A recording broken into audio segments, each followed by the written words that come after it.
All right, so we're going to start getting into World War I today. Now, this will be the first, we just got done with the Civil War, and that's the only 19th century topic we covered. Everything else is going to be 20th century. The good news is, also, we're not going to be jumping around anymore. After we cover World War I, it'll roll right into kind of the interwar years and peacekeeping and all that kind of stuff, and which will roll into World War II and ultimately the Cold War and all that. So everything's going to kind of go together. So just that's what's going to happen. But every time we cover a conflict, one of the things that we need to do is we need to go into great detail on is, we're going to cover causes, course, and effects. Now, when we look at the causes of wars, okay, one of the things that you want to kind of try and do, if you can, some wars it's easier than others, you want to break down the causes into what are the long-term causes, the big things, what are the short-term causes, the events that specifically might have led up to the war. And then, of course, finally, what is the immediate cause? The immediate cause meaning that spark that actually kicked the thing off. And you could do this with the Civil War even. We talk about long-term causes or sectionalism. You can talk about slavery, the economics of the North-South. And then, of course, the short-term causes would be things like bleeding Kansas and, all the things like that. And then, of course, the immediate cause, arguable, but you could say, secession, Fort Sumter, something like that. So you need to be able to do that for all the wars we cover this year, including World War I. So we're going to go today, all we're going to do today, okay, we're not going to get into the war itself today. Today we're just going to break down the causes. The causes of World War I are very complex. The background behind World War I is more complex than any war we're going to cover this year.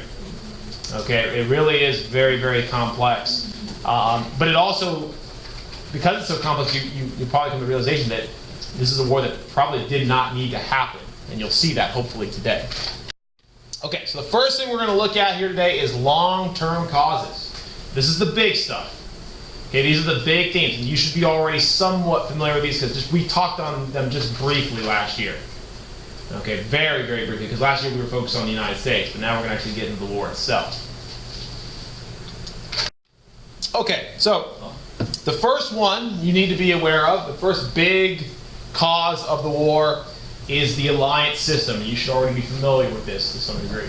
Okay, so starting in the late 1800s, the nations of Europe began to form this network of alliances that will eventually carry us into World War I. Kind of the ideal, the thinking of the time was that the best way to avoid a war is to kind of prepare for a war that no one could even contemplate.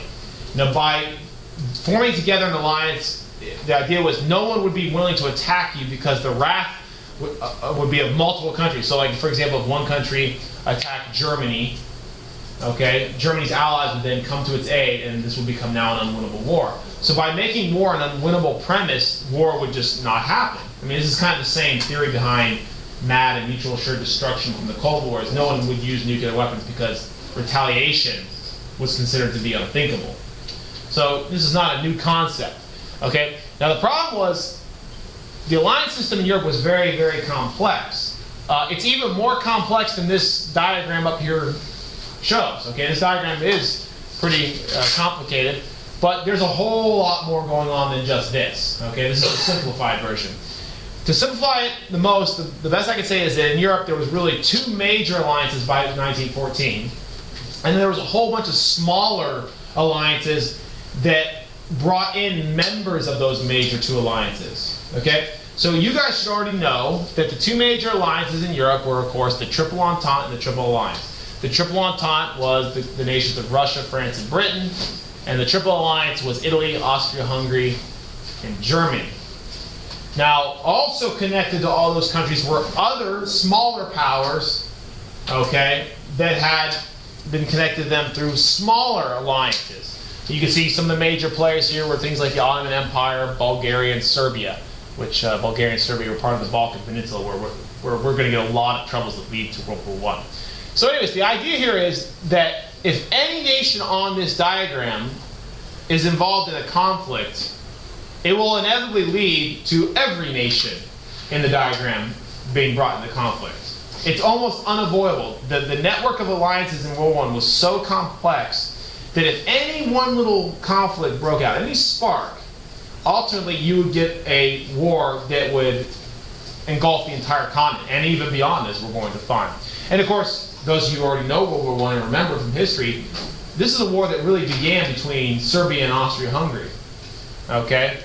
which Serbia wasn't even a member of any major alliance, yet it still brought in the major players via Russia. Okay, so this is all going to make sense here shortly. But understand, it was very complex. And everyone believed this was actually the best way to keep the peace. And yes, it is true, it was the best way to keep the peace until it isn't. It's kind of like nuclear war. You know, nuclear war, MAD, mutual assured destruction, deterrence, is the best way to maintain the peace. Unless it actually, that oddball chance it happens. And if it does happen, it won't ever happen again because everyone will be dead.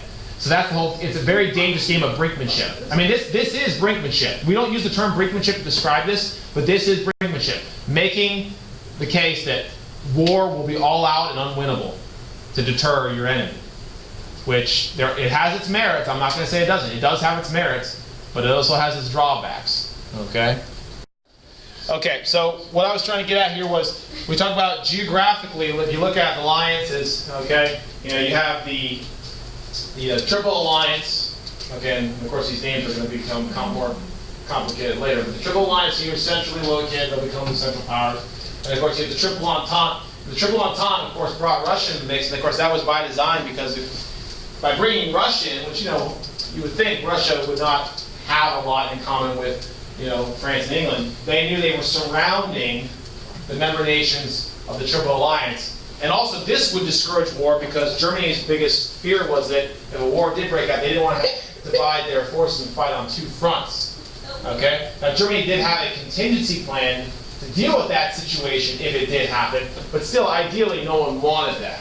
So even some of the people who were brought in these alliances were done so by design to keep the other nations from thinking about acting up. Now I already mentioned this, and this cartoon is actually getting ahead of where we're at. It's actually talking about what's going to happen.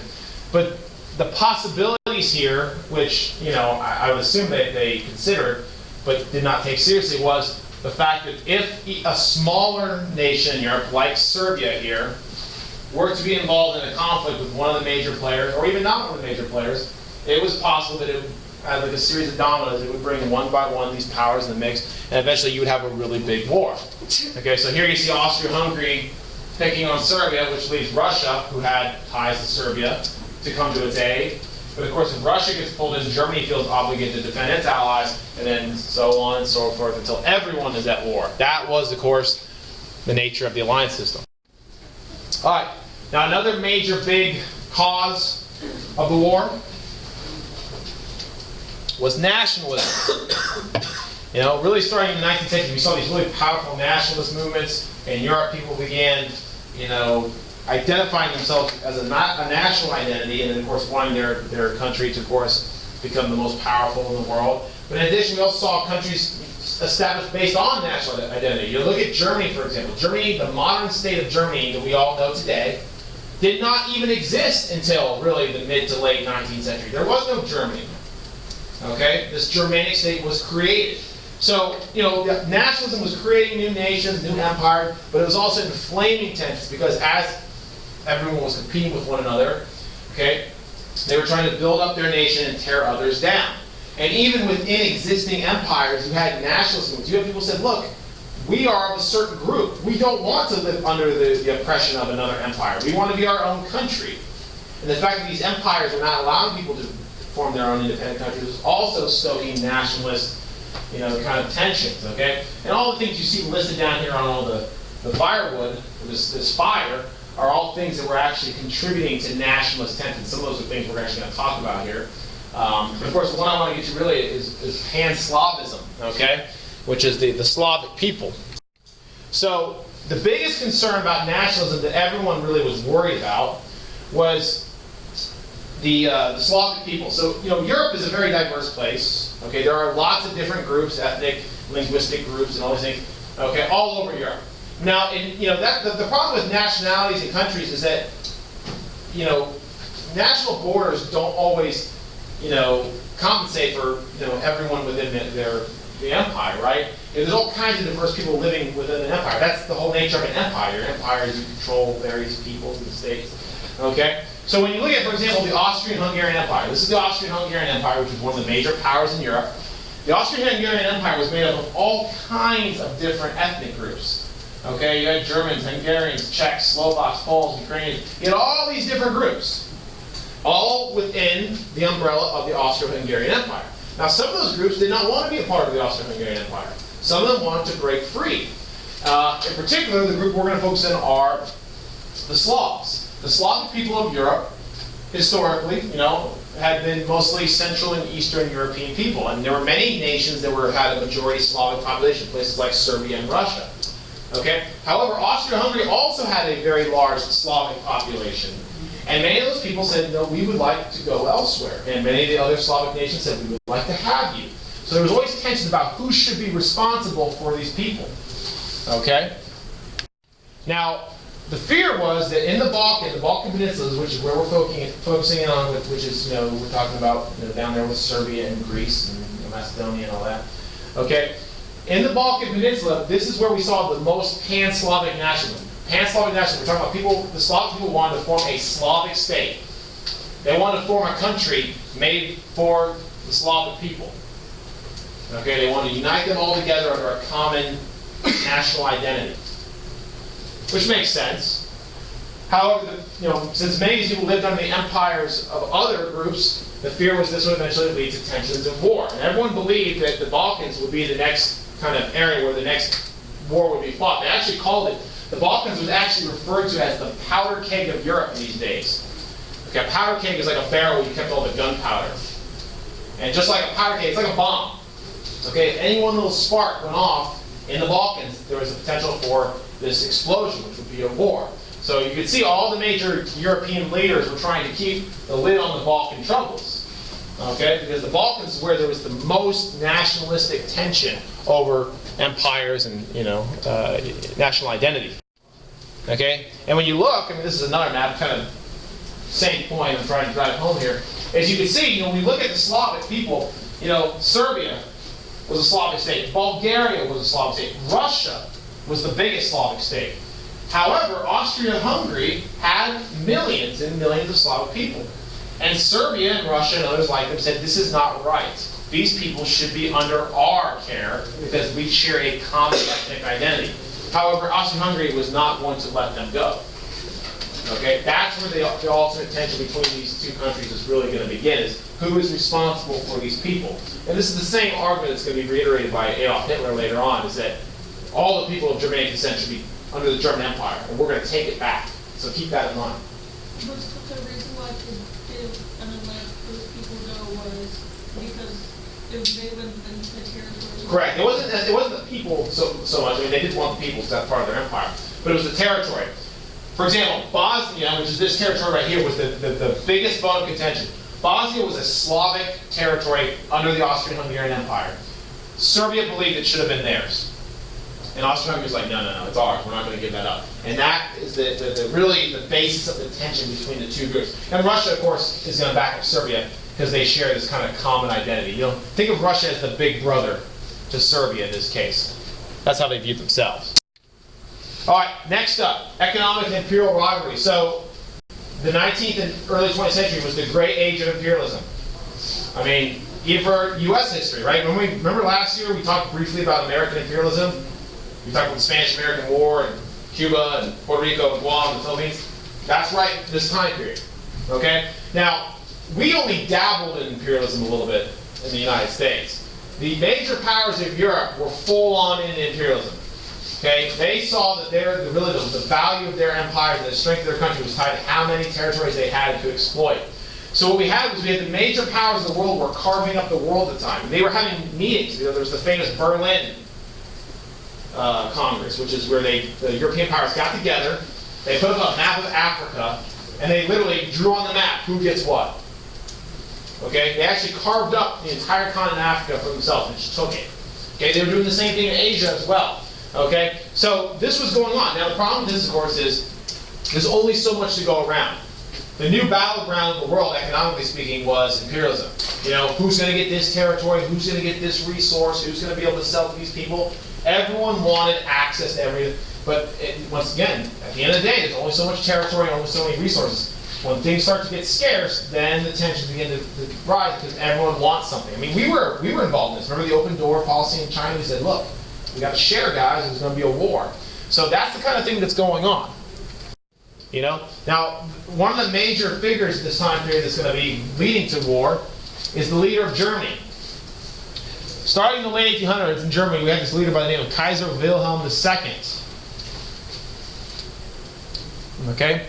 Now, Wilhelm, he was a young guy in the late 1800s, and as young rulers do, he was very aggressive, and he believed in military might, demonstrating power through strength. And what he did was he took Germany on a different path. Prior to Wilhelm, Germany had adopted a much more peaceful method of kind of building alliances and making deals with countries. But Wilhelm said, no, we're going to adopt a new kind of policy called Weltpolitik. And what this is a policy based on aggressive, foreign policy. The idea of, expansion, seizing territory, colonization, military might. All right, that was his policy.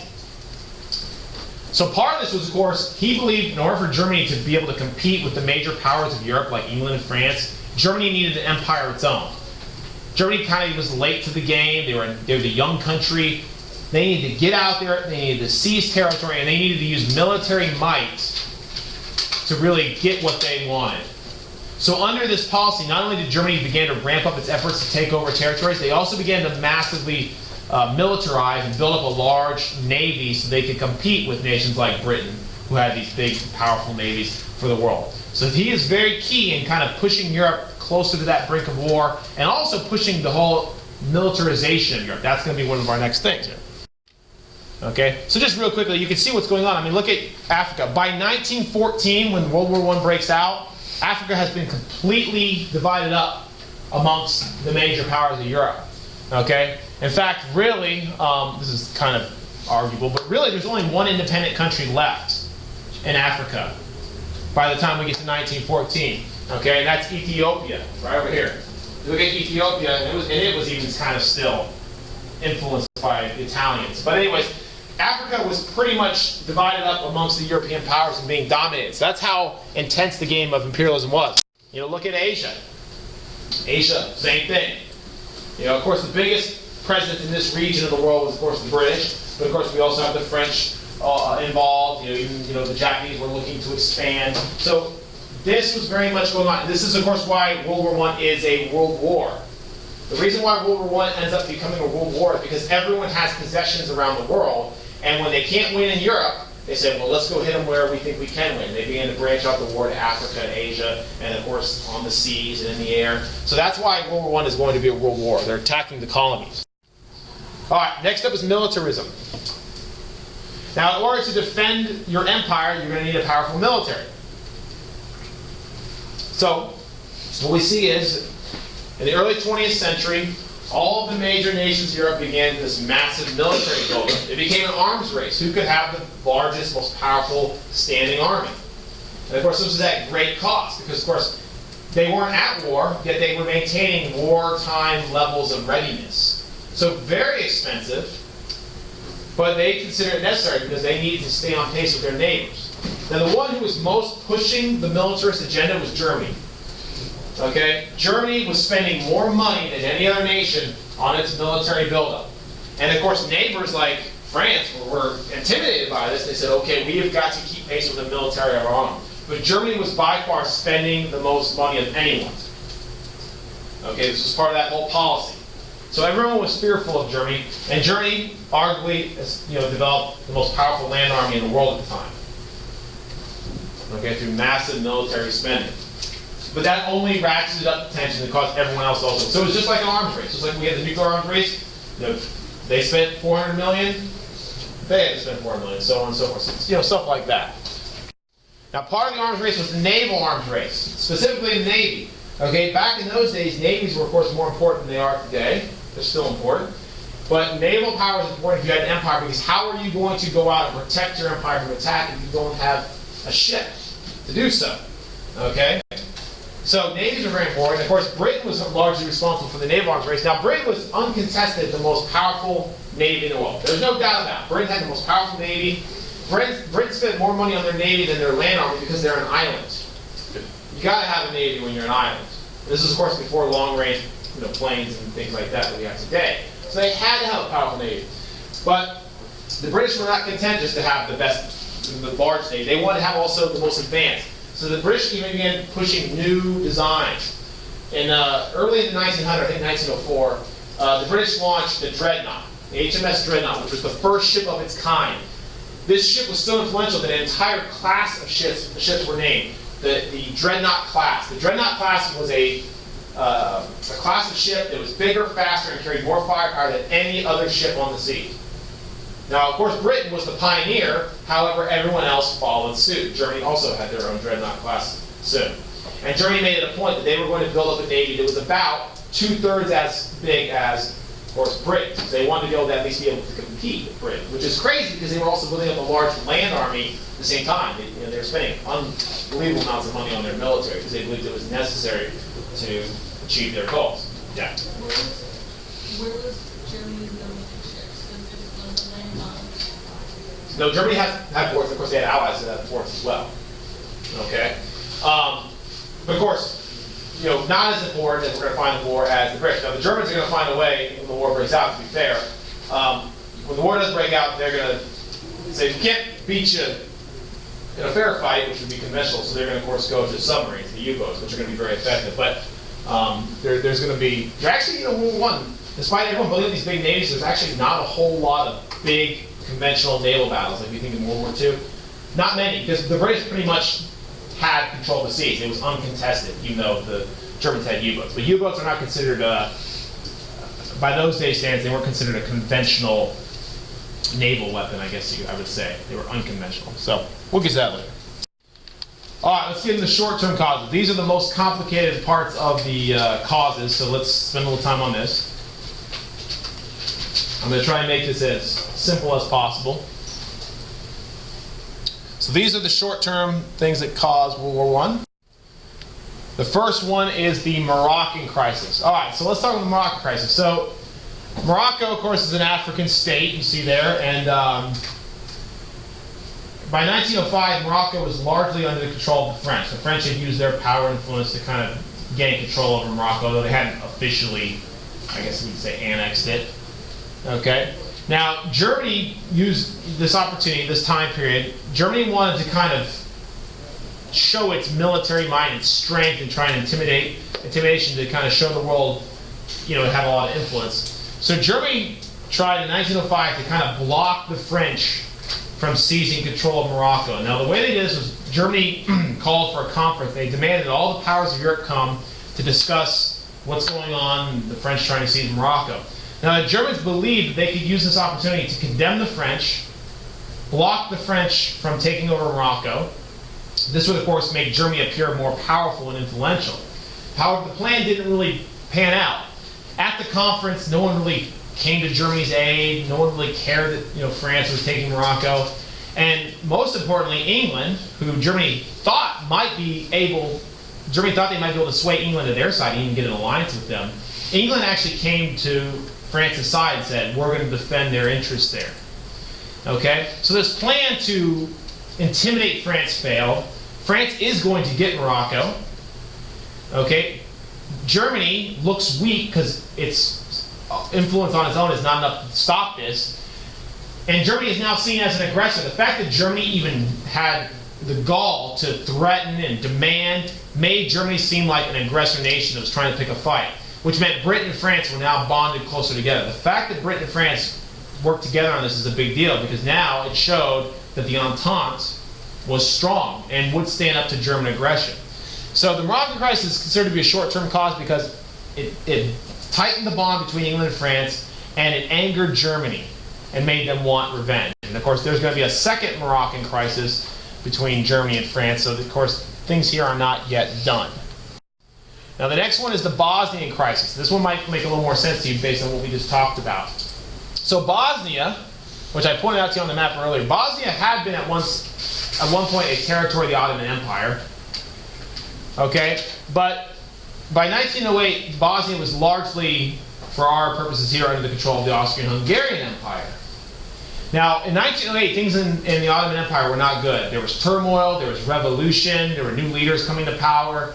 So the Ottoman Empire was on the verge of collapse. In fact, in Europe, back in those days, they used to call the Ottoman Empire the sick man of Europe, meaning it's dying. They knew the Ottoman Empire, its days are numbered. So taking advantage of this situation, the turmoil in the Ottoman Empire, Austria-Hungary formally annexed Bosnia. Now bear with me, I know this is complicated. Bosnia was a territory that was home to mostly Slavic people. Now Serbia, being a Slav state, believed that if any country should annex Bosnia or have some kind of say over Bosnia, it should be them, because they shared a common heritage. But Austria-Hungary went ahead and annexed it anyways. So Serbia, angry, turned to Russia. Now Russia kind of stood up and said, oh, hold on a second, we don't agree with this either. We're back in Serbia here. You're doing wrong here. You don't have the right to take them. So for a moment there, it looked like Russia might be able to kind of,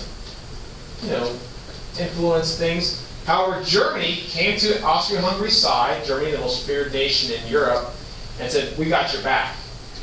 Now Russia was isolated. No one else was willing to take Russia's side in this. So Russia, not prepared for a war, because they had just lost the war to the Japanese a few years earlier, had to back down. Now why is this all important? I know this is very complicated. Here's what's important. Russia was humiliated. It had just been beaten by the Japanese badly. I mean badly. Okay? Now, they had been humiliated by Austria-Hungary and Germany. So Russia said, okay, enough's enough. We have got to arm ourselves, and we have got to prepare militarily so that other people will take us seriously. Now Serbia is also mad because Serbia just had Bosnia seized right out from underneath their noses by Austria-Hungary, their arch rival. Okay? And finally, Germany and Austria-Hungary, their alliance had become stronger because Germany came to its ally side. So just like we talked about the Moroccan Crisis, the bond between these two nations, Germany and Austria-Hungary, was stronger, and of course the anger towards them was greater now by both Serbia and Russia. And what about Turkey? What about the Ottoman Empire? They lost everything. They didn't even have a say. They had their land just annexed out from underneath them. They couldn't really do anything. Okay? So this, of course, caused tensions to kind of be heightened all around. All right. Fast forward to 1911, we get the second Moroccan crisis, also known as the Agadir Crisis. Also pretty complicated. So by 1911, France pretty much was firmly in control of Morocco. However, there was a lot of unrest in that country. There were people in Morocco who did not like the situation. The Sultan of Morocco was largely a puppet of France, and many of the people in Morocco rose up in rebellion against the Sultan. So in order to put down this rebellion, the French sent troops into Morocco. Okay? Now, Germany saw this as an opportunity, once again, to kind of flex their muscles and see if they can get something out of it. So down to Morocco, the Germans sent a warship called the Panther. The Panther was a German warship. They sailed it right into the port there off the coast of Morocco. Now the Germans claimed that they put the warship there just to protect German interests. There was like one German guy in Morocco. They were protecting him apparently. That's actually true. There was literally one guy there. But in reality, everyone knew what the Germans were doing. What the Germans were doing is they were engaging in what we today, we still use this term by the way, so you should probably know it. Gumbo diplomacy. Gumbo diplomacy is a term we use to describe when the nations will use their military to kind of intimidate, to either, to influence some kind of result. We've done it a million times. Okay? I mean, one of the examples you learned about last year is in the Spanish-American War, right before the Spanish-American War, when Cuba was going through all that civil warfare stuff, we sent the Maine, remember? We sailed the Maine down to Havana Harbor, we just parked it there. And we said, well, we're just looking out for American interests, which is exactly what the Germans said, right? Really what we were doing was we're like, look, this is what we have, you better act right, or you're off to deal with us. And of course, remember what happened, the Maine blew up, and of course we went to war. But we still do it. I mean, follow the news sometime. I guarantee you, sometimes this year will happen, hopefully someone will pick up on it. Whenever a country is doing something that we frown upon, we're not going to just go, well, usually we don't just go bomb, sometimes we do. But a lot of times, one of the things we'll do, if we can't bomb them, because that's not an option, just watch. We use our Navy all the time. We literally use gunboat diplomacy, the most literal form. We sail our aircraft carrier down there, and we'll park it off the coast. Because the aircraft carrier is the most powerful aspect of our Navy. Okay? And we'll just sail the aircraft carrier. It won't do anything. It'll just go sit down in the waters off the coast and just sit there. And what it is, it's us using our Navy as a tool. It's a way of sending a message. We can't verbalize and go, hey, don't do that, or we're going to do something to you, because we just can't do it. But subtly, we just send our Navy down there and we say, okay, there it is. Just remember. We do that all the time. And other countries do it as well, right? I mean, just last week or 2 weeks ago, the Chinese sent a fleet up in the Aleutian area just to kind of hang around while President Obama was up in Alaska. You know, it's kind of like, look what we can do. I mean, it's posturing. Everyone does it all the time. That's gunboat diplomacy. So what were the Germans actually trying to get? What they were trying to do was they were trying to extort land out of the French. The French had land in Africa, in the Congo, and the Germans wanted it. The main thing they wanted was they wanted an outlet on the Congo River for their trade purposes. And in this case, the French actually gave in. They said, this is really, we don't really care about the land. It's not really worth the trouble dealing with the Germans who are trying to threaten us. They gave them land in the Congo. Now, why does this have anything to do with World War I? Well, it showed the willingness of the Germans to use military might and force to extort whatever it is they wanted. Okay? So the Second Moroccan Crisis increased fear of German aggression. Once again, the French leaned on their British allies, which of course strengthened the Entente. But tensions between these major powers were now increased.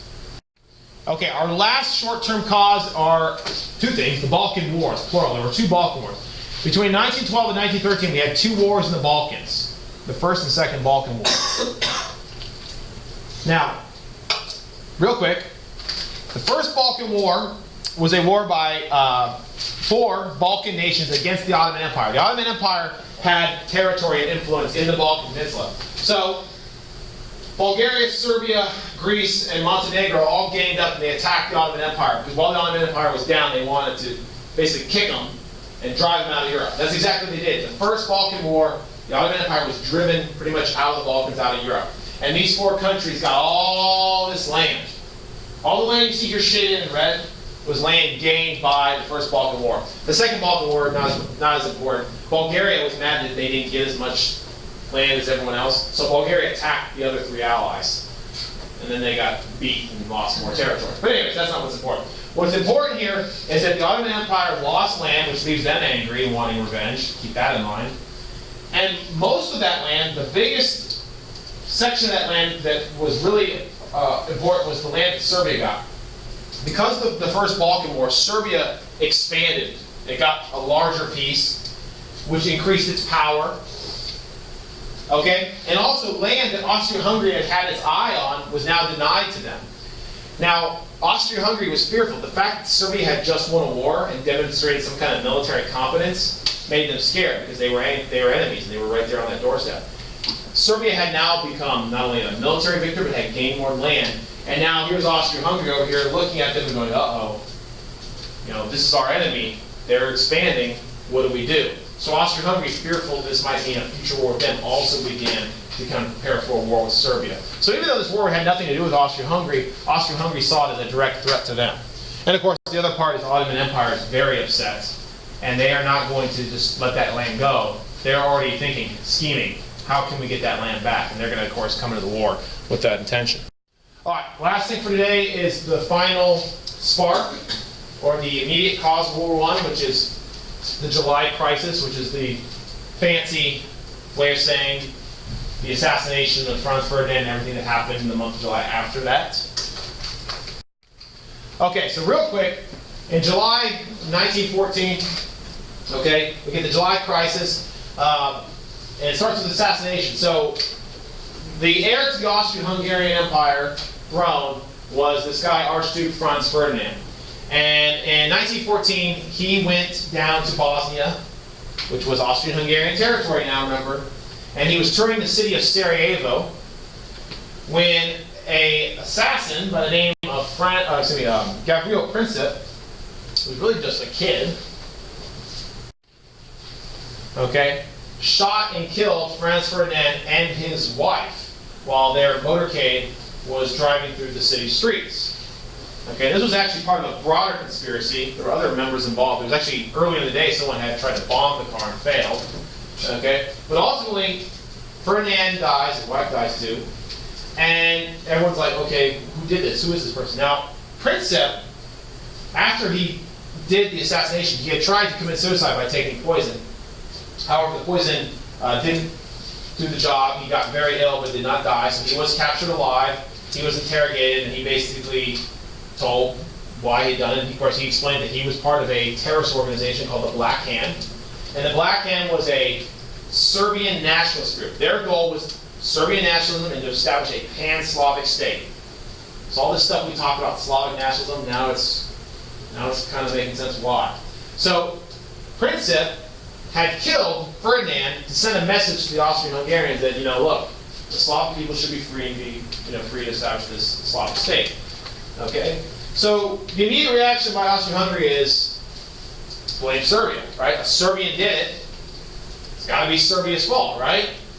When, all the evidence leads us to believe that Serbia, this was not a matter of policy. It's not like Serbia said, go do this. Just because this guy was Serbian, he's not to blame. Yet despite that, Serbia is blamed. Now, Austria-Hungary, enraged, makes a series of unbelievably outlandish demands. The demands that Austria-Hungary makes of Serbia are so over the top that no country would expect them to even entertain the idea. In fact, other countries, when they saw the demands, said no country can maintain its honor and accept these demands. Yet still, Serbia actually conceded to most of the demands, amazing as that is. Serbia actually said, okay, even though we didn't do it, we're going to give in to a lot of these demands. Demands like saying things like, in your books, you can't even talk bad about Austria-Hungary. Like, they literally wanted to put propaganda into their country. And they're like, okay, because they didn't want a war. But here's the thing, Austria-Hungary wanted a war. It's even said that when the leaders of Austria-Hungary found out that Serbia backed down, they were actually like, oh, really? They were upset. And of course, Germany had told them that if you go to war, we've got your back. And that only encouraged them, because Germany was the most powerful military in the world. I mean, the idea, should we go to war? Well, if we got the biggest military in the world at our back, why not? It's a given, we got this. So that only encouraged the Austrian-Hungarians. So ultimately, what ends up happening, long story short, is that Austria-Hungary decides, who cares about the demands? We're going to war anyways. They declare war on Serbia. Now Serbia, this is of course where the war gets out of control. Because had it been fought between Serbia and Austria-Hungary, it would have been a limited conflict. Most likely Austria-Hungary would have won. However, Russia, feeling protective of Serbia, begins to mobilize troops to help them. Russia begins to mobilize its troops along its border with Germany and Austria-Hungary. Germany sees that mobilization as a direct threat. And coming to their allies' aid, Germany jumps the gun and decides to preemptively declare war on Russia. Because they see this as war is inevitable, we are ready, they are not, let's take the fight while we can win. And Germany has already been planning for years. They already have secret plans on how to win a war in Europe on two fronts. It's called the Schlieffen Plan, we'll get to that later. But anyways, so Germany declares war on Russia. Of course, Russia is allies with France. France is pulled in, now they're at war. Now Britain briefly is like, maybe we shouldn't get involved. Okay? However, when the Germans invade Belgium to, of course, attack France, the British are forced to come to the Belgians' aid, and now they are in the war. Had Germany not even gone into Belgium in the first place, it's possible Britain may have set this one out and the war would have ended. So there's so many ifs, but ultimately what ends up happening is, by August of 1914, every major power and an alliance in Europe has now been pulled into the war. Okay, and this is why it's going to be World War I, okay, not some limited conflict. Okay, and of course everyone was pointing the finger, there's blame all around. Now it's really easy, let me make this clear, because this is going to be real important for you all later probably. It's really easy to say the blame is simple. The blame is on Austria-Hungary. And yes, I agree, Austria-Hungary deserves a lot of blame. However, that was the immediate cause. If you go back, there is blame to be spread around by everyone. Germany bears some blame. Germany bears the blame for being so aggressive and militarist. Britain deserves some of the blame for also launching a naval arms race and for antagonizing the situation. France deserves the blame.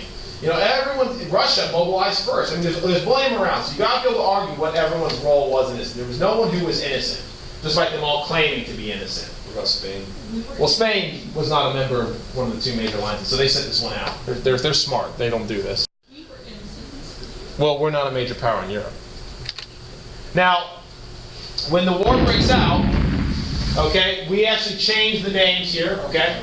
So, we got two, when we talk about the war itself, you can still refer to them as the Triple Alliance, Triple Entente, but that's not usually how they're referred to. Usually we refer to them as the Allied powers and the Central powers.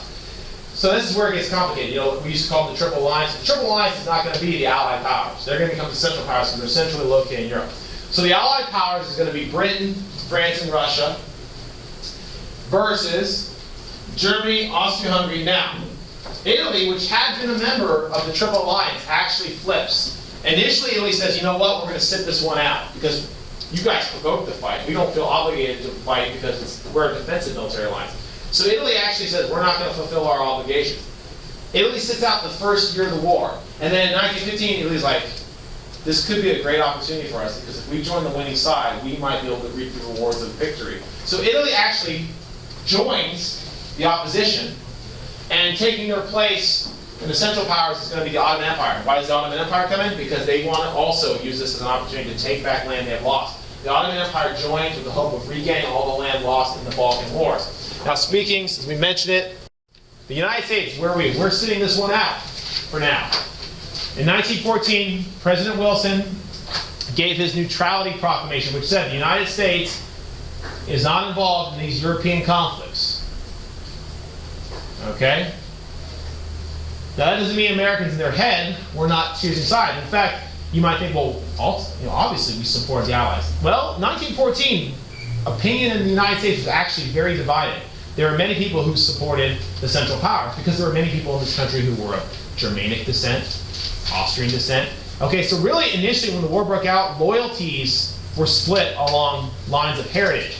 However, very quickly as we get into the war, when Americans start dying, American ships start getting sunk, we unanimously pretty much decide, okay, we're going to support the Allies because they were really the ones who were not killing Americans. Okay? And of course, there was a lot of British the number one place that British propaganda was going about the war was over here. Everything we were reading about the war, a lot of times was written by the British. So the view we got of the war was largely pro-British. So it's not surprising we ended up where we did. But anyways, okay, so 1914, the war has begun, and there you can see soldiers mobilized. Never before have we seen armies of this size fielded in war. This is going to be the biggest war in world history up to this point. So this is the big one. They called it the Great War because they thought it was going to be the one to end all wars. Okay, so what we're going to start getting into now is we're actually going to talk about the course of the war. Okay, remember, whenever we cover a conflict, we're going to do causes, course, effects. Okay, and we'll be spending this week and part of next week talking about the course of the war. And this will be an area that should be mostly, at least the details of which are going to be mostly new to you. Okay, so the first thing we're going to look at here, I want you to take a look at this map, is the nature of this war. And this map doesn't even do it justice, but you know, one thing you have to know about World War I, like the name kind of shows you, is that you know it had multiple fronts. It truly was a global conflict. All right. Now, most of the attention is going to be focused in on this area right here, which here's the inset down here in the bottom left corner. That is, of course, the Western Front. It gets most of the attention because, of course, the countries that were involved in it are the ones that have the most influence on, I guess, modern Western culture. So we tend to talk about it more. But it's no more important than the Eastern Front or even other fronts, which there are. Okay, but Europe, of course, is the main battleground of World War I. That is where most of the action was focused. And of that, of course, the Western Front does get the most attention, and we will give it most of the attention here today. But there was a Western Front. Western Front refers to the fighting that takes place in or around France, Belgium, and Germany, right here. There's an Eastern Front. That is the front that focuses on the fighting with Russia, Germany, Austria-Hungary, but it's mostly in Russian territory. And if you really want to get more specific and complicated, there's really even a Southern Front, although we're not going to specifically discuss the Southern Front. There was fighting the South down in the Balkans and things like that. We'll be talking about them a little bit today. But there's also a colonial front. There's the war at sea, okay? And even if you want to get real technical, the war in the air. So anyways, we got lots of stuff going on. But the first thing we're going to talk about is the Western Front. Okay, the Western Front does usually get most of the attention because of the major powers, namely England, France, Germany. This is where they dedicated the bulk of their forces. Okay, so it usually does get the most attention. All right, so let's talk about how the Western Front even formed, because this war was not intended to be a war that was going to be fought on multiple fronts, at least from the German perspective. All right, So even going back, and I'm talking back decades, if you go back way before the start of World War I, Germany had already planned and made contingency plans for a war in Europe, okay? The Germans, of course, being centrally located and being flanked by two enemies, okay? You got France was to, of course, their west, you got the Russians to the east, okay? The Germans had to plan accordingly for the possibility of a two-front war. Now, no one wants to fight a two-front war. A two-front war is very difficult because, of course, you have to divide your forces up, split them in half, which weakens you. So in order to avoid a two-front war, the Germans, they came up with this plan they called the Schlieffen Plan. All right. Now, the Schlieffen Plan called for a rapid German advance into France through Belgium. Okay, the Germans realized that by going through Belgium, Belgium, of course, would declare itself neutral. Okay, thank you. By going through Belgium, the Germans believed they could catch the French by surprise, push them back rapidly, and defeat them. Now, the reason why they would do this, and of course, they would focus most of their fighting power on France, is because their goal was they were trying to take France out of the fight early, before the Russians could mobilize. The belief back in those days was because Russia was a less developed nation, it had not yet fully industrialized, it would take them longer to go to war or prepare to go to war than, say, the French or the British. So by knocking the French out early, it would deny the British a foothold in Europe, continental Europe, and it would allow them now to turn their full attention back towards the Russian front, where they could take their time and take out the much weaker, at least in terms of, you know, their technological power, Russian army. So everything hinged upon the success of this plan. Okay? Everything was based on this. If this plan failed, the Germans would now be forced to fight on two fronts. And while that doesn't guarantee that you're going to lose, it's not something you want to have to do. And as we know, I mean, in hindsight now, you know, Germany is going to fight two world wars in the 20th century, both of which they ultimately have to fight on two fronts, and both of which they lose. Okay, so it clearly has something to do with that. You don't want to fight on two fronts. So everything's going to kind of hinge on this Schlieffen Plan. Okay, now, as I said before, in order to do the Schlieffen Plan, the Germans planned to first go through Belgium. They did not want to attack the French crossing their main border, because, of course, that's where the French would have the bulk of their defenses. They wanted to avoid that. So the Germans did invade Belgium. They asked permission from Belgium to march their armies through. Of course, Belgium, being a neutral country, said no. And when Belgium said no, Germany simply declared war on them and invaded them. So neutral Belgium was invaded, just like it will be invaded again in World War II. But are they neutral, really? Well, they're neutral until they're invaded, and then they're at war. Okay. But they were initially neutral. Okay, so Belgium gets invaded, and it will ultimately spend a lot of the war occupied. Okay? However, the German advance through Belgium is not as rapid as they had hoped. Belgian resistance is a little bit stiffer than they expected. It slows down the German army for weeks. And then even worse was, even after the Germans had, you know, taken the Belgians out of the fight, they still had to deal with Belgian resistance behind the lines, what we call third column tactics. Third column tactics is kind of a term we use to describe, you know, kind of like guerrilla or rebel warfare, you know, unconventional warfare that's usually being done behind enemy lines. Okay, so why is that important? Well, when you have third column tactics going on behind your lines, you have to leave an occupation force behind to kind of serve as a police force to subdue the populace. So the Germans actually had to pull men off the front line, keep them in Belgium, okay, so they could deal with that while they pushed on into France, which weakened their advance and slowed their advance. That's key to what's going to happen next. Now, the other thing that the invasion of Belgium did was, of course, it turned the world against the Germans. You know, invading a neutral country, you know, is not going to do a lot to win you some friends, okay?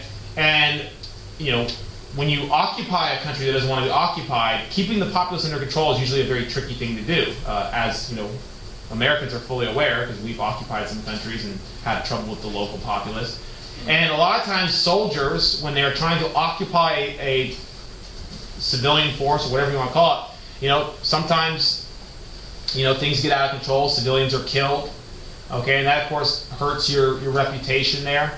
So the invasion of Belgium really hurt Germany in their reputation. You know, for example, people in Belgium were being mistreated, and on some occasions, they were being killed by the German army. Because, of course, the Germans were looking for saboteurs and, resistance fighters. And, of course, how can you tell what a resistance fighter looks like? They look at everyone else. So, ultimately, civilians were being killed. And the British seized hold of this. The British were really brilliant. They were kind of ahead of their time on this. The British seized hold of the atrocities, if you want to call them atrocities, although it's been debated about how bad they really were. Okay? But the British seized hold of these stories about atrocities being committed in Belgium, and they blew them up with their propaganda campaigns. And they made sure that news of these German atrocities reached not only people in Europe, but also in the United States. So this is kind of a turning point. Number one, the invasion of Belgium is actually what officially brings Britain to war. When the Germans invade Belgium, Britain is bound by treaty to back up Belgium, and they step into the war. That's number one. Number two, the British propaganda campaign is very effective at building up this invasion, which they called the rape of Belgium, which was very smart on their point to make it sound terrible, because it was terrible. And it actually convinced many Americans even to turn. And when the war first broke out, many Americans were divided along kind of ethnic and nationalistic lines. German Americans might have supported Central Powers, whereas British or more people who had British background, French background might have said, oh, well, what's the Allies? But the invasion of Belgium turned a lot of world opinion against the Germans, okay? Because Americans were consuming all this British propaganda, like this poster here, which is later on in the war. It's one of our posters, but remember Belgium. There, it depicts the Germans as these horrible occupying force and things like that. So this was a big deal, okay? So. And of course, it played a major role in causing the Schlieffen Plan to fail. So let's talk about why the plan failed. So number one, the Belgian invasion did not go as quickly as planned, which gave the French valuable time to mount a defense, and also gave the British time to get some of their soldiers to France to fight. Officially, the attack on Belgium is what brought Britain into the war, which is a major factor. Would Britain have joined the war without the invasion of Belgium? Don't know. Probably is my guess, but we don't know actually, because officially this is the reason why they joined. Yes, they were in an alliance with France, but we've already seen how alliances sometimes break down. I mean, Italy didn't back up its alliance. Maybe Britain would have said, you know what, we're going to sit this one out, but they didn't. The invasion of neutral Belgium is what brought Britain to the war, and that's a major factor. Okay, now Russia. Didn't talk about this. Russia managed to mobilize its forces much quicker than the Germans anticipated. So while the Germans were invading France, they were now being attacked on their eastern front by the Russians, and the Austrian and Hungarian army was not strong enough to hold off the Russians by themselves. The Russians had a massive army. One of the great resources that Russia has had in a lot of its modern wars has been manpower. Okay, and the Austro-Hungarians were unable to halt the Russians, so the Germans said, okay, we got to come back with some men, we got to help protect the eastern front. And then lastly, battlefield victory. The French victory at the First Battle of the Marne is what halted the Schlieffen Plan. The German advance into France ceases at the Battle of the Marne, and that is where the war of movement ends and the war of attrition will begin, which I'll talk more about here in just a moment after you get done writing that. So everything that the Germans wanted, planned for, hinged on success of the Schlieffen Plan, and the Schlieffen Plan failed. So now they would have to rethink their entire strategy, and they are going to be forced to fight on two fronts, at least for the time being.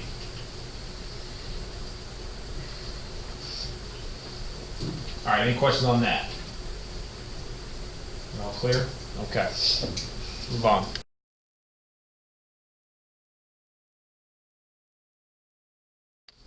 All right, so this is what the Western Front pretty much looked like.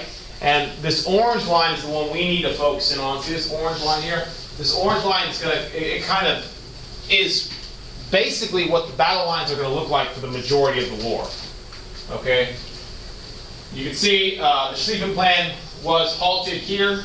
Okay? Here's the Battle of the Marne. That's the first the Germans got. Then the Germans got pushed back. And then basically the battle lines kind of stabilize, and that's pretty much where they're going to stay for most of the war.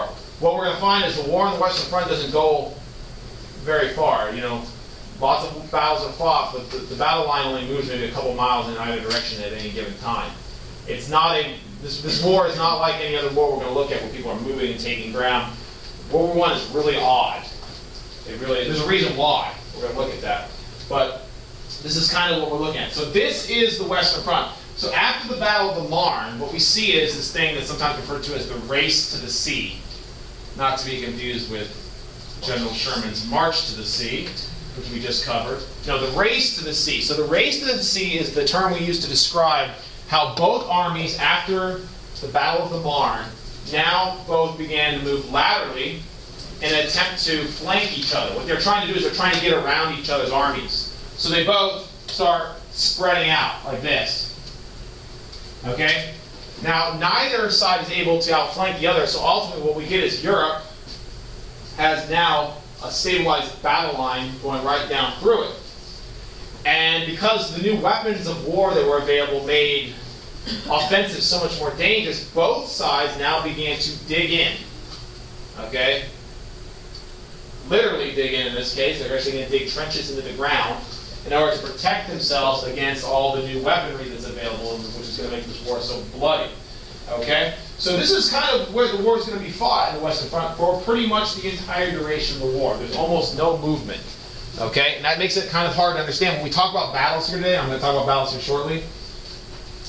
Unlike other wars, we'll talk about, well, this battle won this territory, and this battle did this. Sometimes, there's not a whole lot to say about these battles, other than that, one side lost more men than the others. The war is not about taking ground so much as it is about wearing the other guy out. World War I is best understood as a war of attrition. Who's going to run out of resources and men first? Who can bleed the other one dry? That's really the best way to understand it, because it's not a war you can win tactically. It's not like, oh, this general could outmaneuver this general and attack them here. You really couldn't do that. There was nowhere to go. So when they couldn't go anywhere, what they ultimately ended up doing was attacking each other in different places around the world, like in the colonies and stuff. But we're not going to talk about that today. All right, so when I said they were digging in, I literally meant they were digging in, okay? Digging in, usually we're talking about building defensive fortifications, which in World War I, trenches. Digging trenches into the ground. Okay? All across continental Europe, there were trenches dug. Hundreds and hundreds of miles of trenches. Okay? And they were very elaborate systems with frontline trenches, communication trenches connecting the frontline trenches with the support trench, reserve trenches in the back with more men, maybe aid stations. I mean, this was not simplistic. This was very sophisticated. They even had underground bunkers. Okay, and this was necessary because warfare had become so much more deadly because new weapons such as machine gun and modern artillery and gas, although gas is not necessarily why they built the trenches, but gas was used to overcome the trenches. These made it necessary to stay below ground. This is the first war. World War I is really argued by a lot of people to be the first modern war because it has all the elements of modern warfare we have today, just on a less sophisticated scale. So what I'm talking about is we're talking about the machine gun, artillery, tanks, planes, gas. Okay, it has pretty much everything minus, like today, of course, we have nuclear weapons and, of course, better technology. But still, they had some element of that. They had airplanes and things like that. So it is really, in a lot of ways, the first truly modern war.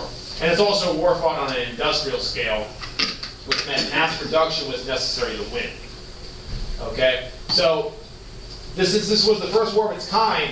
Everyone was still trying to figure out how to cope with these weapons, and that is why they had to dig in underground, because they did not know how to really overcome enemies that had such firepower. The old days strategy of just overwhelming an enemy with a massive frontal assault or a cavalry charge or whatever, you couldn't do that anymore because, of course, the machine gun and artillery, okay, just made that obsolete. In fact, artillery was the #1 killer in World War I. More people died from artillery than any other weapon. Okay, due to the constant shelling that just either destroyed trenches or killed men or whatever. So this is what the kind of Western Front looked like. Both sides had it, of course. This is one side's trenches, and then over here there would be another side's trenches. And the distance between the trenches varied. Sometimes they were really close. Sometimes they could be a mile apart. It just depends. Okay, and they were constantly digging more and more and building up the strength of theirs and even In some cases, building trenches outwards to try and creep closer to the enemy, and even in really sophisticated examples, they even try and tunnel in to the other guy's trenches. Because any advantage you could have, you wanted to seize hold of, because no one was going anywhere. This was a war of attrition. Okay, does everyone understand this? Are you all familiar with this? All right, so here's some pictures. You can see, sometimes the trenches were very well put together, sophisticated, with wooden walls and sandbags and even planks to walk on. And sometimes they weren't. Sometimes they were just these shallow dugouts in the ground. It just depends. Depends on where and the time of year and all kinds of things. Because of course they dug the trenches, then of course the spring comes, and so come the rains, and of course the rains would fill the trenches up with water, and they'd start to fall apart. And sometimes the trenches weren't even tall enough to protect you. You had to duck down. I mean, there are even stories where they would take dead bodies, and they would put the dead bodies on top of the trenches to give just a little bit more protection, a little more cover, because they had nothing to do with the bodies, right? And there were so many dead bodies accumulating on the front because it was just that deadly. So anyway, this is kind of what it looked like. Some more pictures. This picture is highlighting no man's land. No man's land is the term used to describe the expansive land between enemy trenches. Okay? When you were in the front line trench, anything out beyond that was no man's land. You would not want to expose yourself because, of course, now you were susceptible to enemy fire or artillery or whatever. Okay? And these guys, when they lived, when they were up at the front, when they were not in the rear, they lived in the trenches 24 hours a day, 7 days a week. So they had all that time to come up with ingenious ways to try and kill the other side. They would do all kinds. They built little periscopes. They could look over the trenches. They even rigged up guns that they could actually aim and fire while still concealed below the trench. I mean, when you have all that time on your hands, and you can come up with a lot of ways to try and do harm to the other side. So everyone, of course, gas was eventually developed. Because gas, when no one could go anywhere, someone's like, well, it's illegal. Gas was already illegal. We said, why not? If it means we can win the war, let's try it. So when one side started using gas, everyone started using gas. And that made the war just that much worse. Yeah. You started it first. The Germans started it first. Of course. Yep. So yeah, they did start it, but by the war's end, everyone was using it. So the fact that it was illegal really didn't mean anything. Okay, because that's just, once again, it's a piece of paper until someone, decides to break the rules, and no one will. All right, so how did each side attempt to win? Well, in the beginning of the war, before people kind of fully understood, and even midway through the war, they were still doing this, the generals were usually older guys, and the generals had themselves kind of come up in a time period in which wars were fought differently, with different technology. I mean, this is the first war in which both sides really had the machine gun. Okay? And in the past, what you could do is you could win an entire war with one major battle. It's possible. I mean, you could win a war by maneuvering around the enemy or with better tactics. Okay? But we really don't see that in World War I. In World War I, the generals they had a very similar strategy. What they would do is that they would first try to soften up the enemy on somewhere on the line. They would usually focus on one area. So, the lines stretch for hundreds of miles, but they might say, okay, we're going to focus on this part of the line. So what they would do is they would concentrate manpower and artillery and everything they had and hit that part of the line and soften it up. The goal was to kill defenders and destroy defenses and machine gun nests and artillery. And then once it had been softened up enough, they would amass manpower, and then they would launch a frontal assault. They would go over the top. Over the top is the term we use to describe climbing out of the trench and storming the other side's trenches yourself, with the goal being to cross no man's land. Your ultimate goal, as crazy as it sounds, your ultimate goal was to get into the other side's trench. You think, well, why would you want to go into their trench? That's where the bad guys are. It was safer to fight in the trench than to stay above ground where everyone in the world would shoot at you. Yeah. Would you know when your little spot of trench is being attacked? You would know pretty quick. No. With the commanders, though, if they're putting all their artillery and all their manpower. Yeah, possibly. It depends. I mean, you could. Then, couldn't you be like, oh, well, they're putting all their manpower here. Let's just leave here It's possible. And they just they could do reconnaissance, and of course, if they if they were getting hit harder than usual, they might say, "Oh, is this plan of attack?" I mean, you could kind of have an idea. It's not like today where we have a lot sophisticated like satellite technology, but you could maybe get an idea. You can build up defenses. Maybe that's why they never got anywhere. That did happen. But the fact of the matter was, even with superior numbers, okay, it was very hard to overcome defensive military technology in those days far exceeded, I would say, offensive military technology. Okay, for example, when they teach warfare, even today, when they teach warfare, like in our academies and stuff, they're trying to teach new young officers, they'll say things, but there's actually a calculation. They'll actually say, an estimate is when you're attacking a defensive position, the enemy is entrenched or dug in, has defenses, they say you need to they usually say you need to have conservatively a 3-to-1 ratio. If you're on the attack and you have 3 men for every 1 they have to overcome that. Huh? That's STEM right there.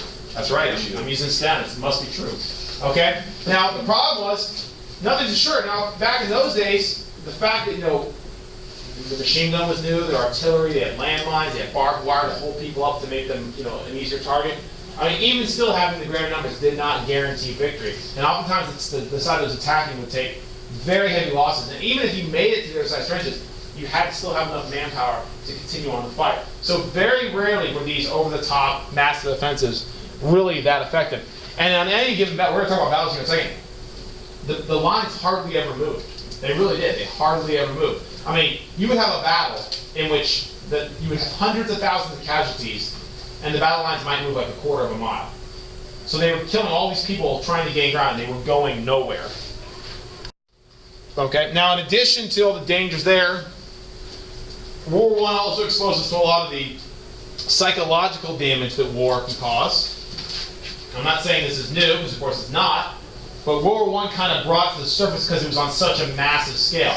In World War I, we saw a lot more instances of soldiers experiencing kind of psychological problems because of their constant exposure to the warfare and the death and the destruction. Okay? In World War I, they called it shell shock, because they actually believed that one of the main reasons, and probably true to some degree, is that being at the front, constantly being shelled, because all the time, both sides were constantly shelling each other, all the time. Okay? And that idea that at any moment, a shell could land right on top of you and kill you, okay, that wore away at people. The constant fear of death, and the stress it causes, right? So they would have breakdowns. People would become catatonic, or they become suicidal. Okay? I mean, there's all kinds, they'd be unfit for combat. They literally have to take them out, and they couldn't function anymore. We had so many cases of this in World War I. Now, we didn't fully understand it back then. Of course, today we now know what it is. It's PTSD, post-traumatic stress disorder. But in World War I, we really didn't fully understand it. So World War I is actually one of the first wars in which this kind of idea that there's a psychological aspect of war we have to consider. And it's not saying it happened in other wars too. I mean, we have records of this happening in all kinds of wars, even Civil War and things like that. But World War I on a much larger scale, because of the numbers of people involved and because of the nature of the war, kind of exposed to more combat than others. So of course we now understand it a lot better today, and we do a better job of treating it today than we did back then, at least.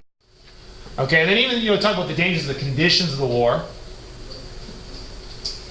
Just even the fighting conditions. The fighting conditions of World War I were atrocious. I mean, no war is good, but by many accounts, World War I was really one of the worst wars ever fought in terms of even conditions. Okay? The trench warfare was horrendous. These guys were living in the trenches for months at a time, out in the elements. They were exposed to, disease, and, they were exposed to the enemy fire. The trenches would fill up with water, and they'd be wet, and they would, their body literally start running with a condition called trench foot, which is where, when your feet are constantly wet, and you can't get dry, things like that in your body will just literally start to rot away. Okay? So, even the conditions of fighting in World War I were a major factor. So many people died from all these outbreaks and disease, and even during the war there was a huge flu break. They called it the Spanish flu, that killed millions of people. Okay, you don't really think about the flu killing millions of people, but the conditions of war and the lack of resources made it much more deadly than usual. All right, so let's talk about some specific battles here. Okay, if I mention it or if it's on the study guide, I want you to know it. And that's it. You don't have to know any others. Now the problem with World War I, unfortunately, is, when you talk about the battles, oftentimes it's like, okay, well, what's the significance? Like in the Civil War, it's like, oh, well, Vicksburg. They got the Mississippi River, it split the South in half. Oh, okay, that's why it was important. World War I, there's not a whole lot of that. A lot of people died, and that contributed to the overall loss of manpower, which will ultimately end the war. No one gains a lot of ground. No significant, strongholds are achieved. It's just loss of manpower. And at the end of the day, the person who runs out of men first, runs out of resources first, quits. That's how World War I was fought. That's how all wars in a modern industrial fashion are won. Okay, really, if they're fought on a large scale, that's how they're won. Who will quit first? All right, so the first one, the Battle of Marne, I guess you could argue this is the only one that really stands out as having a significant tactical significance. Okay, I already mentioned this. The Battle of Marne in 1914 was the battle in which the French largely halted the German advance. This is the one that kind of disrupted the Schlieffen Plan. Okay, so this one you could argue, say, okay, this one's significant. It halted the Schlieffen Plan at the cost of 500,000 casualties, which is an unbelievable statistic. Okay. But there are worse ones in World War I. The death toll in World War I in single battle, it's crazy. World War II obviously is the only one that outdoes it. But some of the death tolls in World War I are just amazing for single battles. But these are battles that last months, some of them. So. Like, one of these battles would be months? I'm sorry? Like, one of these battles would be like months long, yeah. How long was this one? Well, this one only lasts weeks because it was right at the very beginning of the war when there was still movement. Okay, you could argue. It's hard to say when these battles, unlike Gettysburg or Vicksburg, it's hard to give these kind of definitive start to this day. Because what is a battle in World War I? It's really just a more intense period of fighting. Because there's always fighting. The entire front, there's always fighting. Okay, because there are always troops occupying the line. But when one side ramped up efforts at one point in the line, that's a battle. Is that how we normally, conventionally, describe battles? Not exactly. But World War I is not a normal war. It's unlike any other war, so we really have a hard time defining things. Now, when we talk about victors, it's really hard to do in World War I because, once again, how do we classically define the victor? Whoever takes the territory, right? That's usually how you say, okay, one side got pushed back. Well, in World War I, no one really goes anywhere, so victory is usually, did you disrupt the other side's offensive? Did you lose more men? Did you that's basically it. It's really hard to say. Now, I think the Battle of Marne, I think we can definitively say it's an Allied victory because it did something very positive for the Allies. It blocked the German invasion. Okay, it denied the Germans a tactical victory. So this one I think is a lot more clear-cut than others. But it's really hard to define victory and failure in World War I. It really is. Like Verdun. Verdun is a great example. Verdun, you could say a lot of details about what each side was trying to do. Ultimately, it was just a major battle. What was going on here was the Germans were trying to assault a French stronghold called Verdun. The Germans knew the French would not give it up. They knew that they would devote everything they had to protect it because culturally, the loss of Verdun would be a major blow to French pride. So the Germans concentrated their assault on the French stronghold of Verdun, knowing the French would fight for it. They were trying to entrap the French. They were trying to get the French to fight them there because the Germans had heavy artillery there and they thought that they could use it to their advantage. Ultimately, the battle was fought. The Germans do not take Verdun. Although that wasn't their only goal, part of their goal was to divert attention away from other places along the line. So, they had other motives. But the French were successful at repelling a German advance. So, history has usually credited this as an Allied or French victory. I wouldn't be so quick to call it that. I guess the French thwarted the Germans' goal, but once again, no significant ground was gained by either side. There were 800,000 casualties. It was just a really terrible battle. Okay, so, but it is typically credited as a French victory because I guess they halted the Germans' the goal there. Now, the bloodiest, I mean, really the bloodiest battle of the war on the Western Front was the Somme. And the Somme was going on, Somme was kind of like the follow-up to Verdun. You know, the Germans were focused on Verdun. The British said, oh, okay, we'll take this as an opportunity to launch a counterattack somewhere else. So the British, they launched this massive counterattack against the German lines at the Somme. And it was a bloodbath. I mean, we're talking about casualty numbers unlike anything we had ever seen ever in history. Okay? The British launched this massive frontal assault on the Germans. This was a months-long battle in which they launched multiple assaults. But the Germans were just too well dug in. They were too well defended. And the machine gun just mowed down the British offensive. Okay? So you can see there, you know, the death toll. In 5 months of fighting along this part of the line, 1 million, not casualties, 1 million dead. So casualties would have been far greater than that. 1 million dead. Okay? And, you know, some of the single-day casualty rates on this battle are just, you know, unbelievable. You're talking about over 100,000 people dying. Mr. Moore. All right, let's just briefly talk about the Eastern Front, and we'll be done. So this is the Eastern Front over here. As you can see, most of the Eastern Front was fought in Russian territory. Okay? And of course, it was fought mostly between the forces of Russia against Germany, Austria-Hungary, Bulgaria at certain points, and even the Ottoman Empire.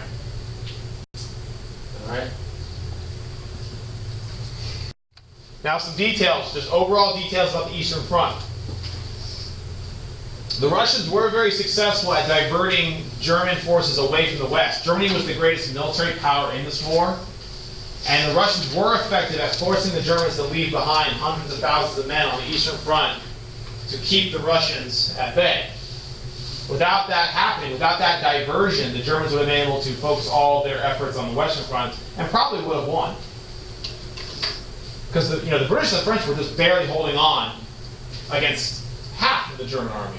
So imagine if the full army was, hitting them at one time.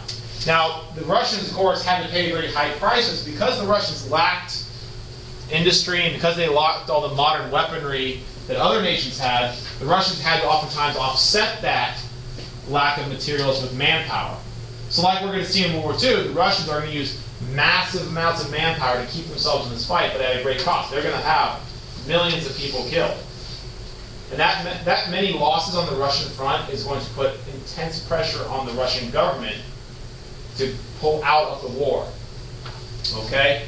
So Russia was able to win victories against Austria-Hungary. When it was 1 versus 1, when it was Russia versus Austria-Hungary, Russia at times was able to effectively win and drive the Austro-Hungarians back. By the way, the Eastern Front had a lot more movement than the Western Front. I don't know if I made that clear. However, whenever the Austro-Hungarians started to get beat back, the Germans would come to their aid, and the Russians would be driven back once again into their own territory. So really, the Russians could not make any long-term significant advances.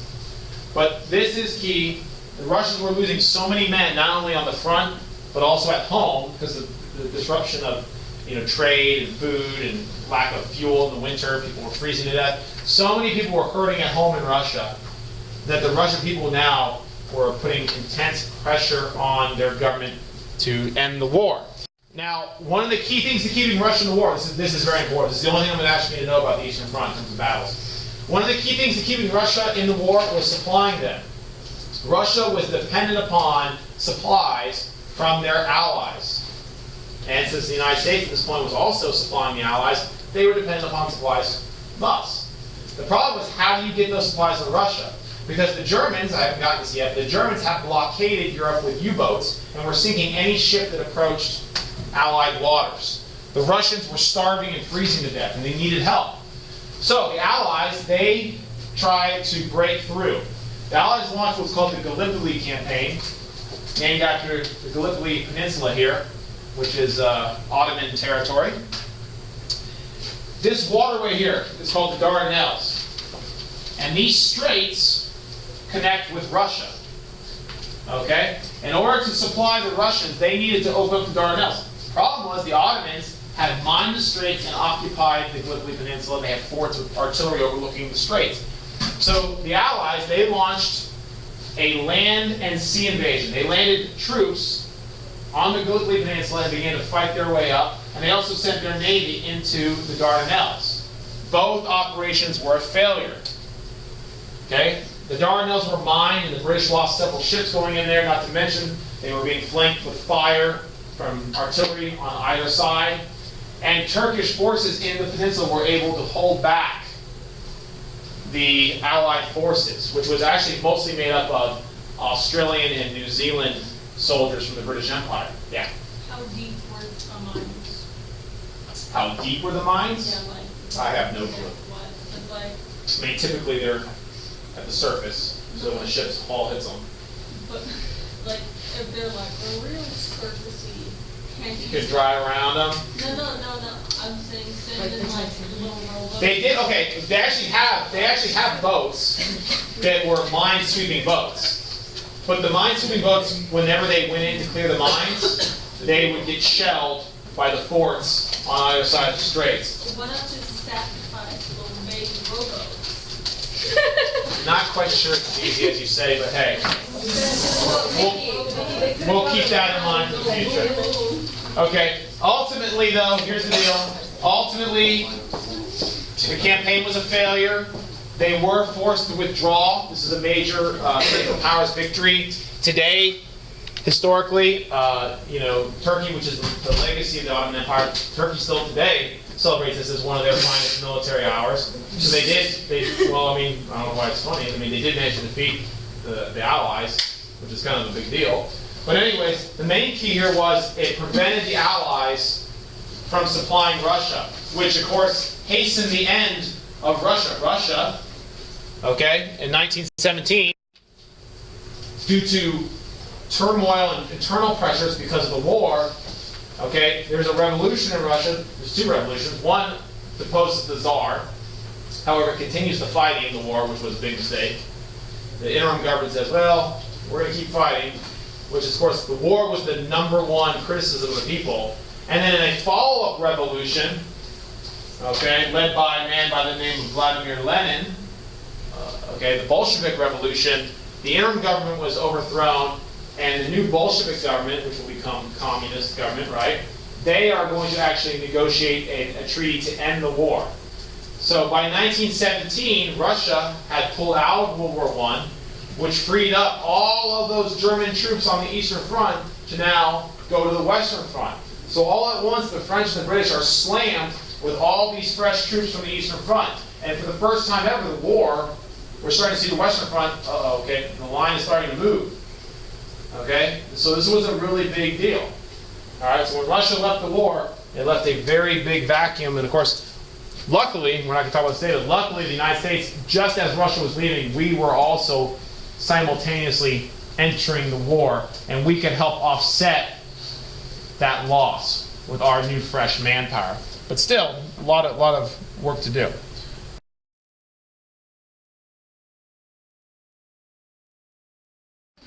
Okay, so we last left off, we were talking about kind of how Russia was getting out of the war, largely because the pressures of the war, partially caused because they couldn't get resources, they were blocked from trade. All right, so Russia was leaving the war, which was going to cause problems for the Allies, and of course the American entry will hopefully balance that. Now, before we get into that, what I do want to talk a little bit about is how this was a world war. Up to this point, all we've talked about really is two fronts. We've talked about the Western Front, the Eastern Front. Now, we need to spend most of our time talking about those fronts because, to be fair, that was where the vast majority of the fighting was. I mean, this was a world war, but it was heavily focused in Europe. But we do need to briefly just talk about, okay, what else was going on. Kind of what happened was when both sides realized that they could not defeat each other on the European fronts, that there would be no quick victory, and the war kind of turned into that trench warfare stalemate, what they did was they now said, okay, let's expand the war. One of the ways they thought they could kind of defeat their enemies was if we expand the war to new areas, we can kind of thin out their resources and forces, and maybe we can kind of bleed them dry that way. So what we found was that all the sides involved, they started to attack other countries on their colonial fronts. Because these countries could not allow their colonies to just go away. They can't just give them up. They had to fight for them. And the hope was, well, if you draw men and resources away from the home front to go fight on these colonial fronts, maybe that was the breakthrough necessary to actually win on the primary front that was Europe. So there was fighting ultimately all over the world. I'm just going to show you some pictures. I'm not going to really talk about this. There's no great battles that you really need to know or anything like that. But I will show you some pictures and examples. There's going to be fighting in Africa. There's going to be fighting in Asia. And of course, we're going to go on and talk about the Atlantic and things like that. So this was indeed a world war, but obviously there was a heavy focus on Europe.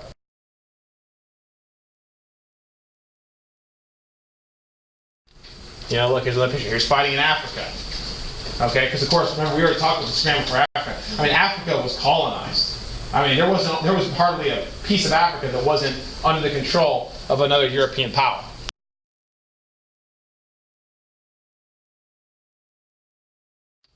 Okay, here you see your soldiers. These are French colonial soldiers from China. All right, so this is where they, of course, called upon manpower when things in Europe kind of slowed down. Now, ultimately, the colonial fronts, they're going to make a difference, but they're not going to be a game changer in the sense that, okay, by attacking the colonial fronts, you would automatically get victory at home. And there is no single defeat. There is no big battle that ends World War I. So they all play a factor, because the way World War I ends, it doesn't end with this bang. It kind of just slowly dies out until basically one side just says, we're done. We're exhausted. We don't have the manpower. We're going to quit. So every little bit helped. Anywhere you could weaken the enemy, either economically or in terms of manpower, contributed to an overall victory. And that included the war at sea, which we haven't really talked about that much yet, so we need to get to that now. All right, so look up here. You can see here, when the war broke out, the British, of course, one of the very first things they did, and of course, they relied heavily upon, what was probably their greatest military asset, and that was their Navy. Okay, one of the first things the British did when the war broke out was they launched a blockade of Germany and its allies. They cut off the Central Powers from trade at sea. The goal here, deny them access to, resources being shipped in from out overseas, maybe in the United States, and hopefully starve them into submission. Now the British could do this because, like you see in the picture, they had arguably the greatest conventional navy in the world at this point. And that's not surprising. Great Britain historically has been a great naval power since the 1800s, since the 1700s. And of course, them being an island nation, they devoted a lot of their military resources into its navy because they would need that to protect their empire. Okay, so they were able to do this and pretty much do this unchallenged. Okay, Germany also had a sizable navy, but not as big as the British. So the British could pretty much do this unchallenged. Now, what the Germans could do is they could, of course, try, instead of fighting a straight-up fight with the British, they could try and utilize technology to overcome this blockade. And that's what they did. So the Germans, rather than trying to fight the British, on an even playing field, what they're best at, they said, okay, we're going to do something different. So what the Germans began to rely on was, of course, U-boats. So U-boats are submarines. And in World War I, the U-boat submarine was pretty much a new technology. There have been submarines for a little while, but World War I is really the first really big war in which submarines are used widely. And the Germans were the ones who really pioneered their modern use, and very effectively. So what submarines could, of course, do was, submarines could be very effective at also attacking your enemy's shipping lanes, as a kind of a form of blockade. The Germans used their submarines to sink merchant ships headed for Allied waters, trying to blockade them this way. So this was not a conventional blockade, it was a little bit different, but it was the same premise. Okay? Now, the submarine was not really a straight-up fighting unit. The Germans didn't want to, get into a naval battle with the British with their submarines, because that's not what the submarine was best designed for. The submarine's best role was at harassing the shipping lanes. Surfacing, firing a torpedo, sinking a ship, and then disappearing to do it again. Okay? The Germans did not want to get into a fight with the British, so they wanted to rely on this kind of to weaken the British by disrupting trade. And it was very effective, particularly early in the war. No one knew what to do. This had never been seen before. This was an enemy that was, you couldn't see it to the last minute, and no one really knew how to deal with it. Okay, now what was the effective way we dealt with the U-boats? Okay, the most effective thing we found out was the convoy system. Early on, one of the kind of ideas was, well, why don't we just spread the ships out We send them across the Atlantic, spread out, a bunch of them. The U-boats can't find all of them, so some are bound to get through. You just hope you're not on one of the ones that gets detected and sunk, right? That was the initial kind of thinking, but still we were losing a lot of tonnage. So much so that at one point in the war, it's actually said that the Germans were seeing so much tonnage that, I mean, Britain was like weeks away from surrendering because they had no food. So, you know, maybe something goes a little differently, history is different. So that didn't work very well. So what they then said was, let's go the other way. Let's put all of our merchant ships into a convoy. Let's put them all together, which is a big target and easy to detect. However, we're going to surround those ships with an escort, a military escort. And since U-boats were not designed for a straight-up fight, this would either deter the U-boats from attacking, or if the U-boats did attack, which they did, they could be easily detected and then destroyed by the destroyers that were giving the military escort. Hello? Yes. Could you please ask Catherine Goya to come to the front office? Okay. So anyways, this method was pretty effective. Okay, and of course, over the course of war, more technology did develop. They had some, very early form of sonar during World War I, which that also helped detect submarines. And of course, they adapted weapons. The depth charge, which was used. The depth charge is basically a bomb. It's designed to be, you can basically put a fuse on it that blows up at a certain depth. That way, you can use your sonar. You figure out where the submarine is. You drop the depth charge. You blow up the submarine. Like that? Like, just like it. Yeah. Okay, let's focus. Come on. Yeah. The book said that they had like submarine nets. Yeah, they literally had those. Yep. Yes. Like real nets. We use sonar nets today, but back in those days, they actually literally had nets. So the, like, you had the so fish. how would the submarine not like see it? No, submarines. The only way a submarine knows what's around it when it's detected is through sonar, because it's not like they have windows or light or anything down there. Yeah. So, and especially in those days, a lot of times the way they navigated was they either had to have very accurate charts and they would time their speed and everything, which we still do this, by the way. I mean, submarine technology's changed a lot, but a lot of it's still almost identical to the stuff we used to do. Or they actually had to kind of come to the surface, figure out where they are, and move on. So it's not like, we had lots of technology. But now we use things like, we have lots of more sophisticated today. But at the end of the day, it's still the same method, it's just a little bit more sophisticated. Did they have those scope things? Yeah. Yep. Okay. And these were all, by the way, these were all submarines. I don't want to get all talk about submarines, but these were all diesel-powered submarines. They had engines like a car engine. These were not the ones that are designed to run silent like we have today, our nuclear-powered ones. We have submarines today that are very, very difficult to detect, even with modern technology, because they are designed to be as quiet as possible, because that's how we detect everything underwater, because once you get down to a certain depth, there's no more visual. It's all sonar. Yeah. So would you say like bubbles or? I don't know. Yes. Just like, you're right, just like battleship bubbles. B-40 battles. That's how we won the war. All right, now, speaking of which, Germany just had a bad game. conventional naval war. Haven't had a lot of talk about this. You won't find a lot. World War I, unlike World War II, does not have a significant conventional warfare aspect to it at sea.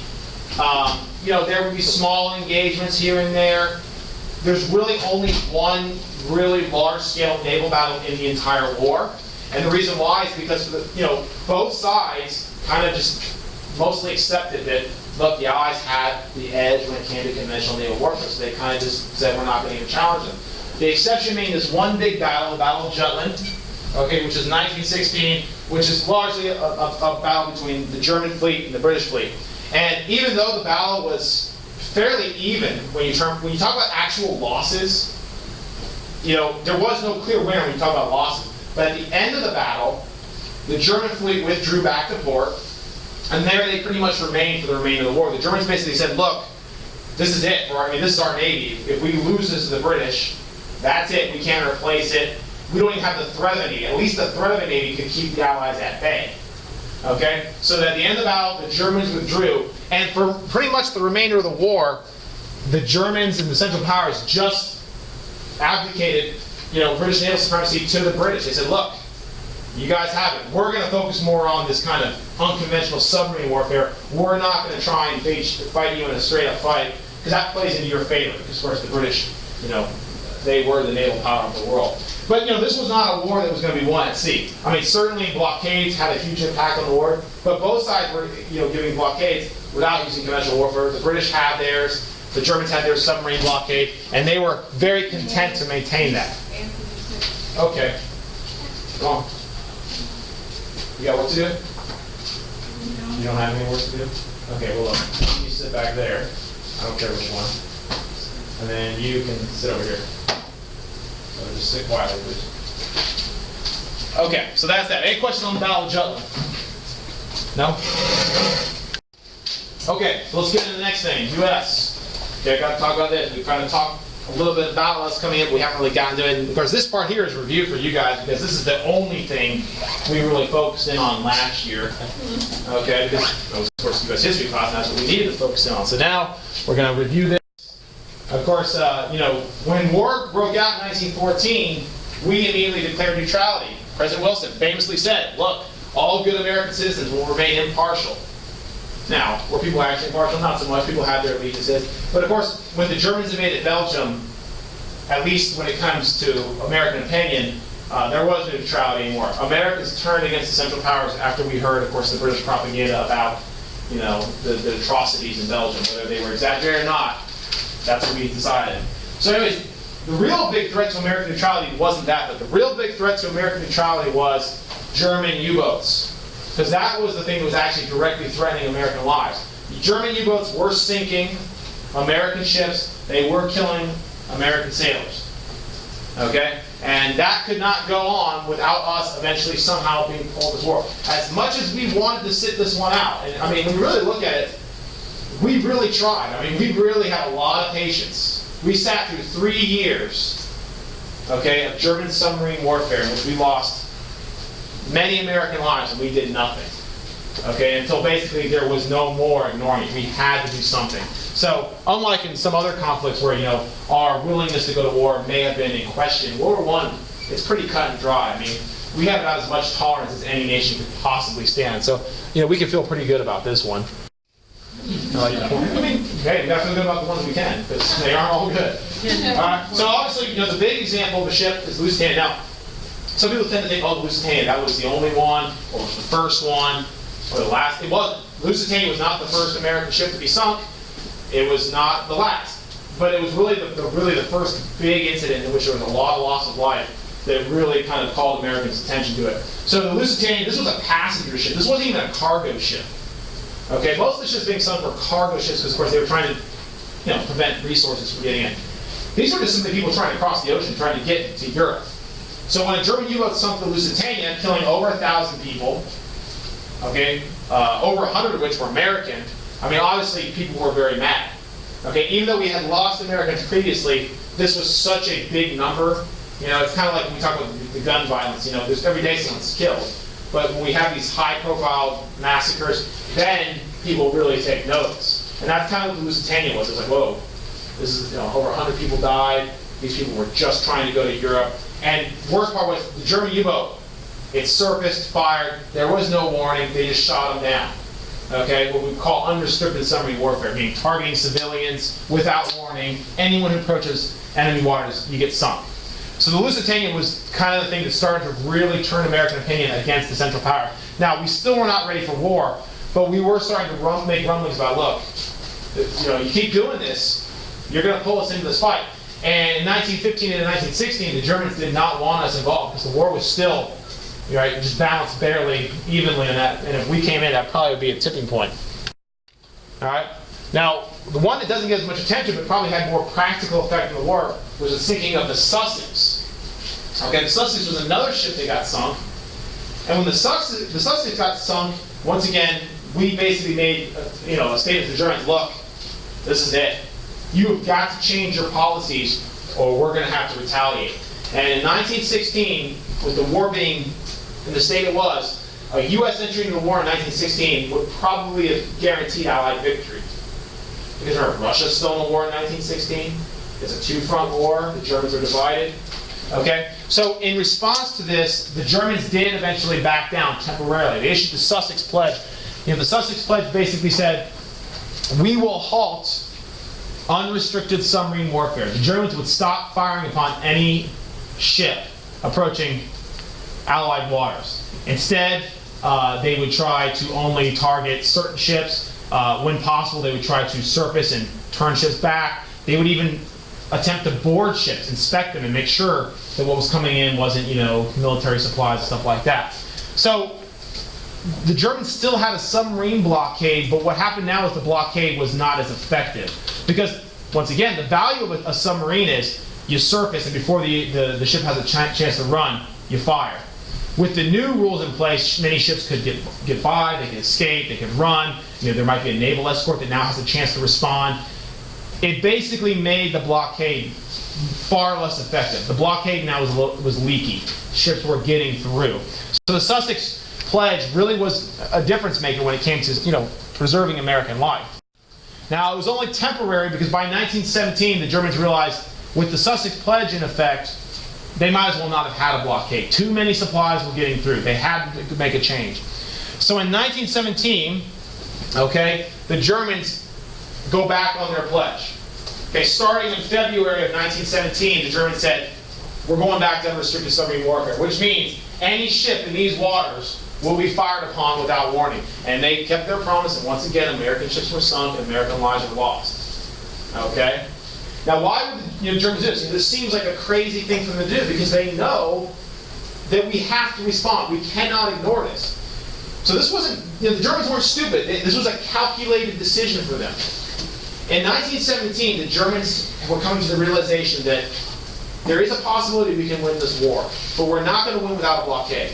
Now, what about the United States? Their hope was they knew that the United States, while willing to go to war, we were not prepared to go to war.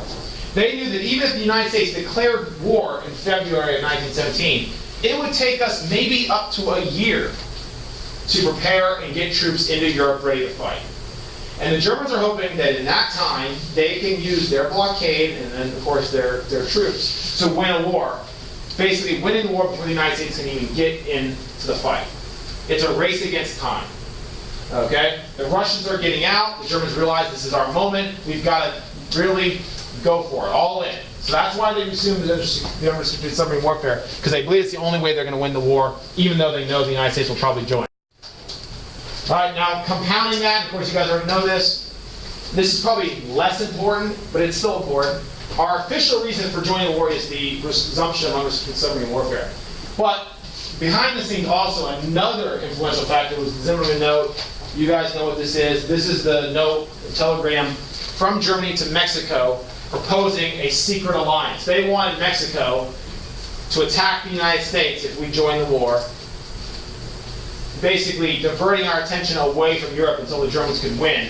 And then if they did that and we were defeated, Mexico was kind of loosely promised that they might regain some of the land that they lost to us as a result of the Mexican-American War. All right, so basically what Germany was trying to do was trying to get a neutral country to stab us in the back.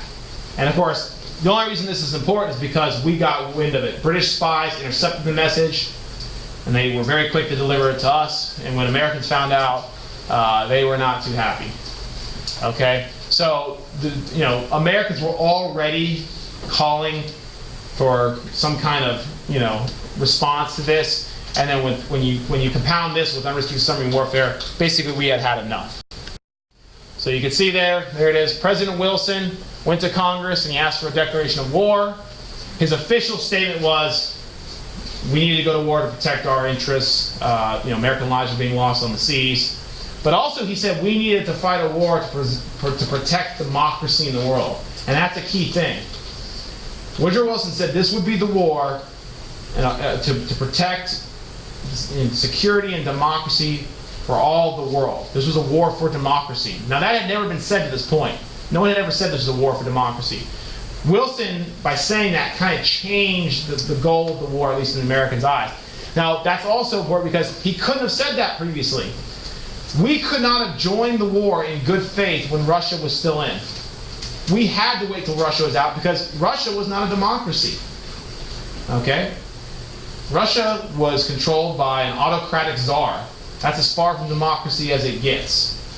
Someone appointed by God, at least, according to the czar. So when Russia left, it gave us some kind of moral high ground to say, okay, we're coming in to fight a war to preserve democracy, but also to defend our interests as well. So we're going to war. Congress votes, and almost unanimously they say, all right, let's do this. We're going to war. So we are ready to go to war, even though we are not fully ready for war. We declared war before we even had an army really so much to speak of, but we weren't worried about that at the time.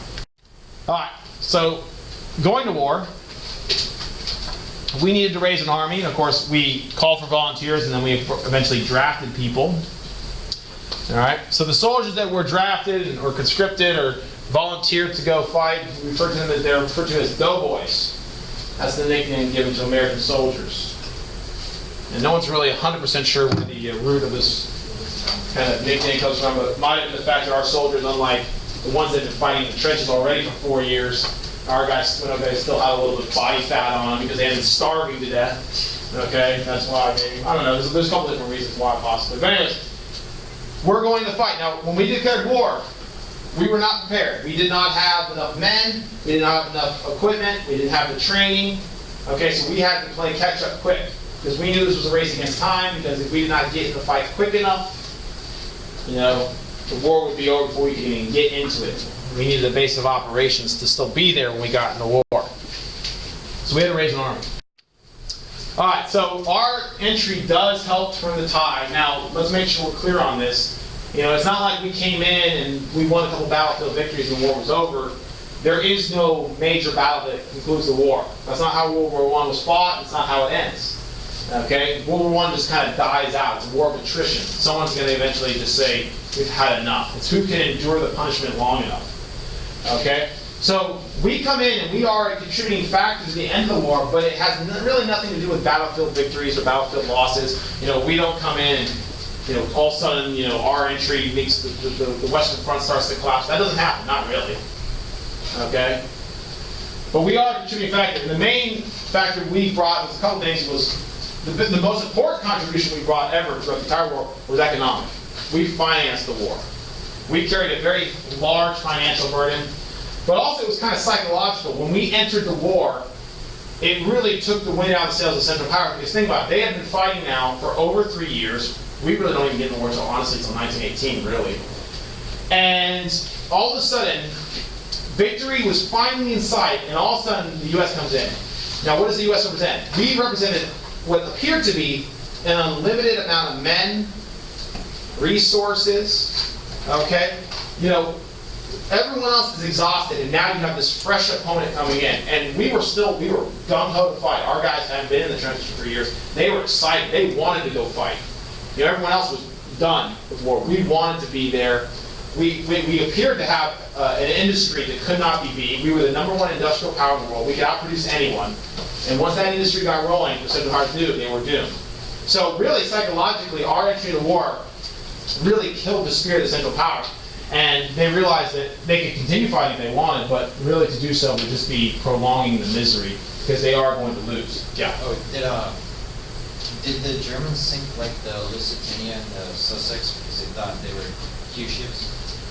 No, not. They've never stated that. No, they sunk them because they were doing unrestricted submarine warfare.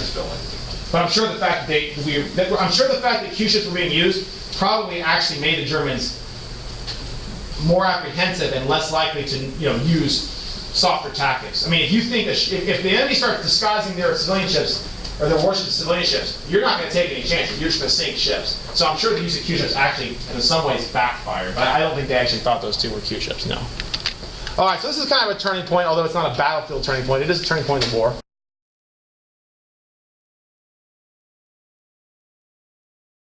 So ultimately, the war doesn't end in a final showdown, battle. Okay, what happens is it just kind of slowly dies out.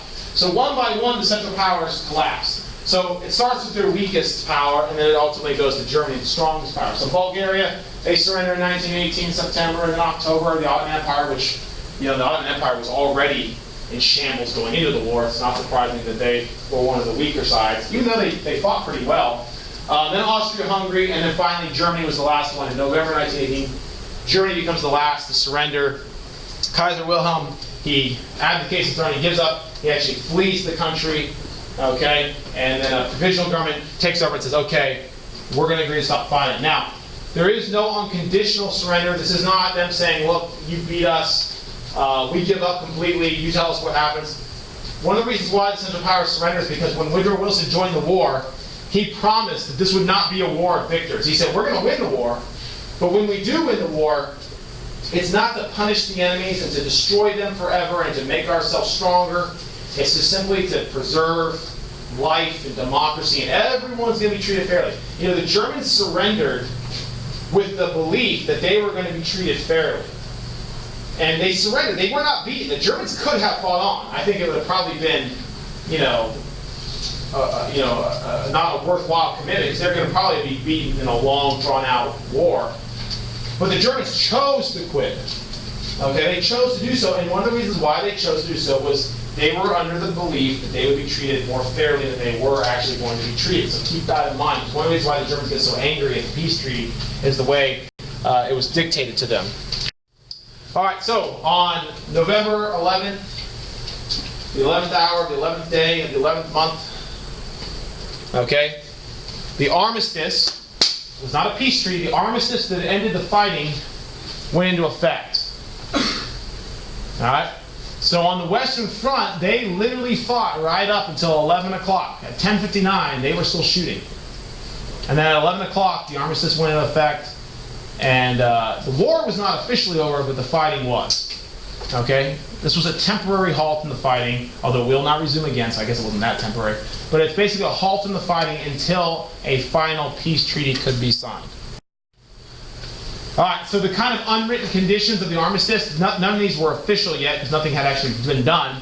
But the conditions that the Germans accepted in order to sign the armistice and end the war were the following: that it would end hostilities at the time I just said. Germans had to accept removal of all troops from Allied territory. So all that territory the Germans controlled in Belgium and in France, they had to give it up. The Germans had to accept Allied occupation of the Rhine. The Rhine was Germany's westernmost border. The Germans had to accept Allied troops on German soil to secure that border. They had to be occupied to some small degree. All right. Germany had to renounce the Treaty of Brest-Litovsk, which was that peace treaty with Russia. When Russia quit the war, they gave Germany a big, sizable chunk of land. Pretty large. Germany would have to now give up that land that they had been given. Okay, what's going to become of that? Well, we'll see here down the road. It's going to become new countries. Okay, Russia's going to be a little upset because they don't get it back. That's one of the reasons why the Russians, or the Soviets I should say at this point, will seize that land during World War II, and they will become eventually part of the satellite states in the Soviet Union, the Baltic states, Estonia, Latvia, all that stuff. And then lastly, Germany was going to have to accept some kind of disarmament. How much? We don't know yet. That will be finally determined in the peace process. The peace treaty that ends World War I, which we're not going to talk about today, took months and months and months of negotiations and debates, and it was by far the most complicated peace treaty in world history. So Germany knows they're going to disarm, they just don't know how much so. Okay? All right, now, real quick. How is it that Germany, the greatest military power in the world, is going to lose this war? All right, we talked about how they were so powerful. It's amazing they could lose, right? Everyone was scared of them. All right, so here are some of the reasons why Germany lost. I would keep these in mind. These sound like an essay question, right? Doesn't mean you're going to get it, but it's a possibility. All right, so they gambled on a quick victory. You know, they planned for war with the Schlieffen Plan. It failed. And when it did fail, they now faced a two-front war, which is the third bullet point. Germany also could have possibly avoided bringing Britain to war, although it's highly unlikely. But when they invaded Belgium, a neutral country, Britain did join the war. And of course, Britain was a major player. All right, Germany fought a two-front war. That, of course, was a major factor, dividing their forces. Unrestricted submarine warfare brought the U.S. in, so not only did they provoke Britain into the war, they also provoked us into the war, which even though they knew it would, they gambled on the hope that it would be a quick victory again, failed. Okay. Germany had weak allies, let's not forget that. You know, the Austrian-Hungarian Empire, not as formidable as the other countries. Ottoman Empire, fairly weak. Bulgaria, very weak. They'd just been defeated in a war. You know, they did not have the strongest allies. So that it has to be. Germany had to carry their weight really through most of that war.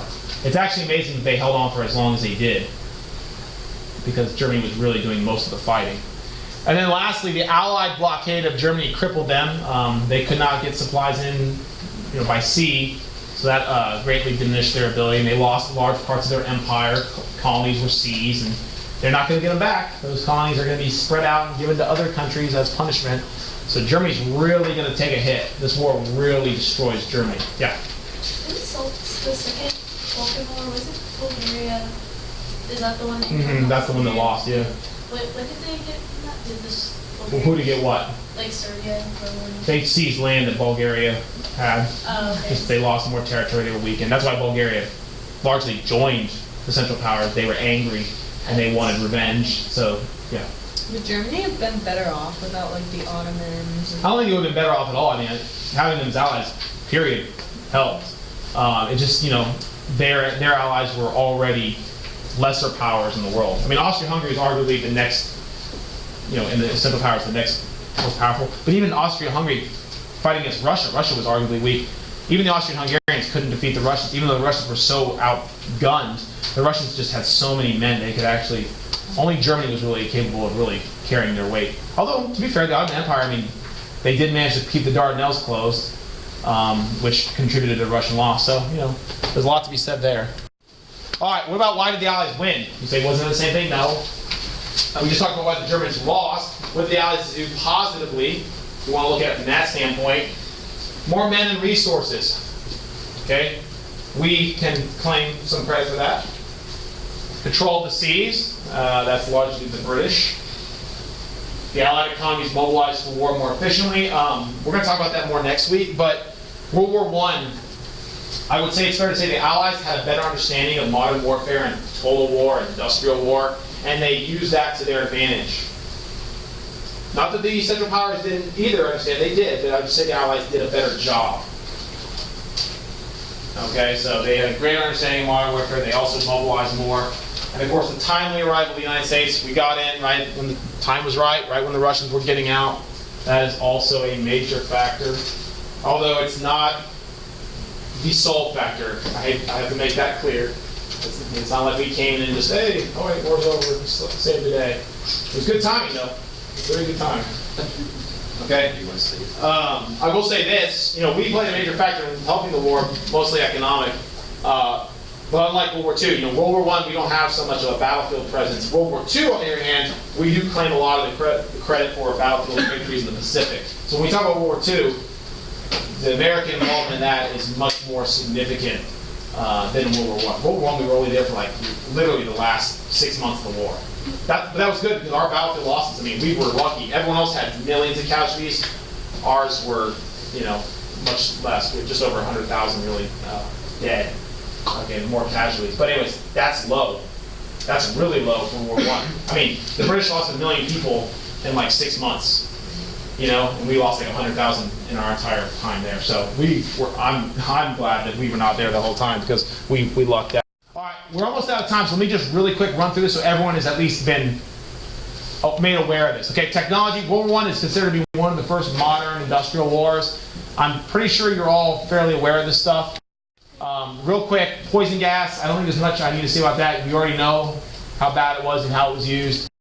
The machine gun is maybe the most influential technology because without the machine gun, I don't know if we would have had the trench warfare on the Western Front that we did. I think the machine gun arguably is the most influential war technology of this war. Flamethrowers. Tanks also made their first appearance in World War I. You would have thought that the tank would have been more influential because when you think of a device that can allow you to cross no man's land safely, that seems like the solution to all your problems. But they did it because the tanks were, you know, pretty crude. They were slow, they broke down a lot, they were lightly armored, they didn't have the firepower they have today. Tanks do not come into their own as a really important weapon to World War II. In World War II, tanks really are the reason why Germany conquers Europe. They conquered Europe using tank technology that wasn't there in World War I, really. So yeah, tanks were in the war, but they weren't a game changer yet. Artillery was the #1 killer. Artillery was bigger and had a longer range in World War I than any war up to this point. Most of the battlefield casualties were caused by artillery. They even used long-range artillery like the one you see pictured there to shell cities. They shelled Paris. From the fronts, from the enemy, from the German lines, they actually shelled Paris with artillery. So before we had planes capable of long-distance raids, artillery. But they did have airplanes. Airplanes were used for both reconnaissance, bombing, and also anti-air. They shot down other planes. Get that. Submarines already aware of. And even airships and zeppelins. In the beginning of the war, they actually used airships, blimps, to bomb London. This did not last very long because eventually, obviously, the Allies started putting planes in the air. They armed them with what's called incendiary ammo, which is bullets tipped with white phosphorus, which burns. And that would easily destroy the airships. So then they converted to airplanes for bombing. But not like in World War II. World War II is when the airplane becomes the #1 killer because they bomb cities with it. Results, lastly, Russia was the #1 loser in life. They had 9.3 million casualties. Then Germany. You see the United States, we're all the way down here at the bottom with 300,000 casualties. About 100,000 dead for us, though, which is very small. We did bear a heavier financial cost, though. Take a look there. So we financed the war to a larger degree than we fought the war. So we were very lucky. By the way, that money was, we didn't just expect that money to go bye-bye. We expected to get paid back. We're like, no. We'll pay us back in a time and manner. If you don't, there'll be repercussions. Yeah.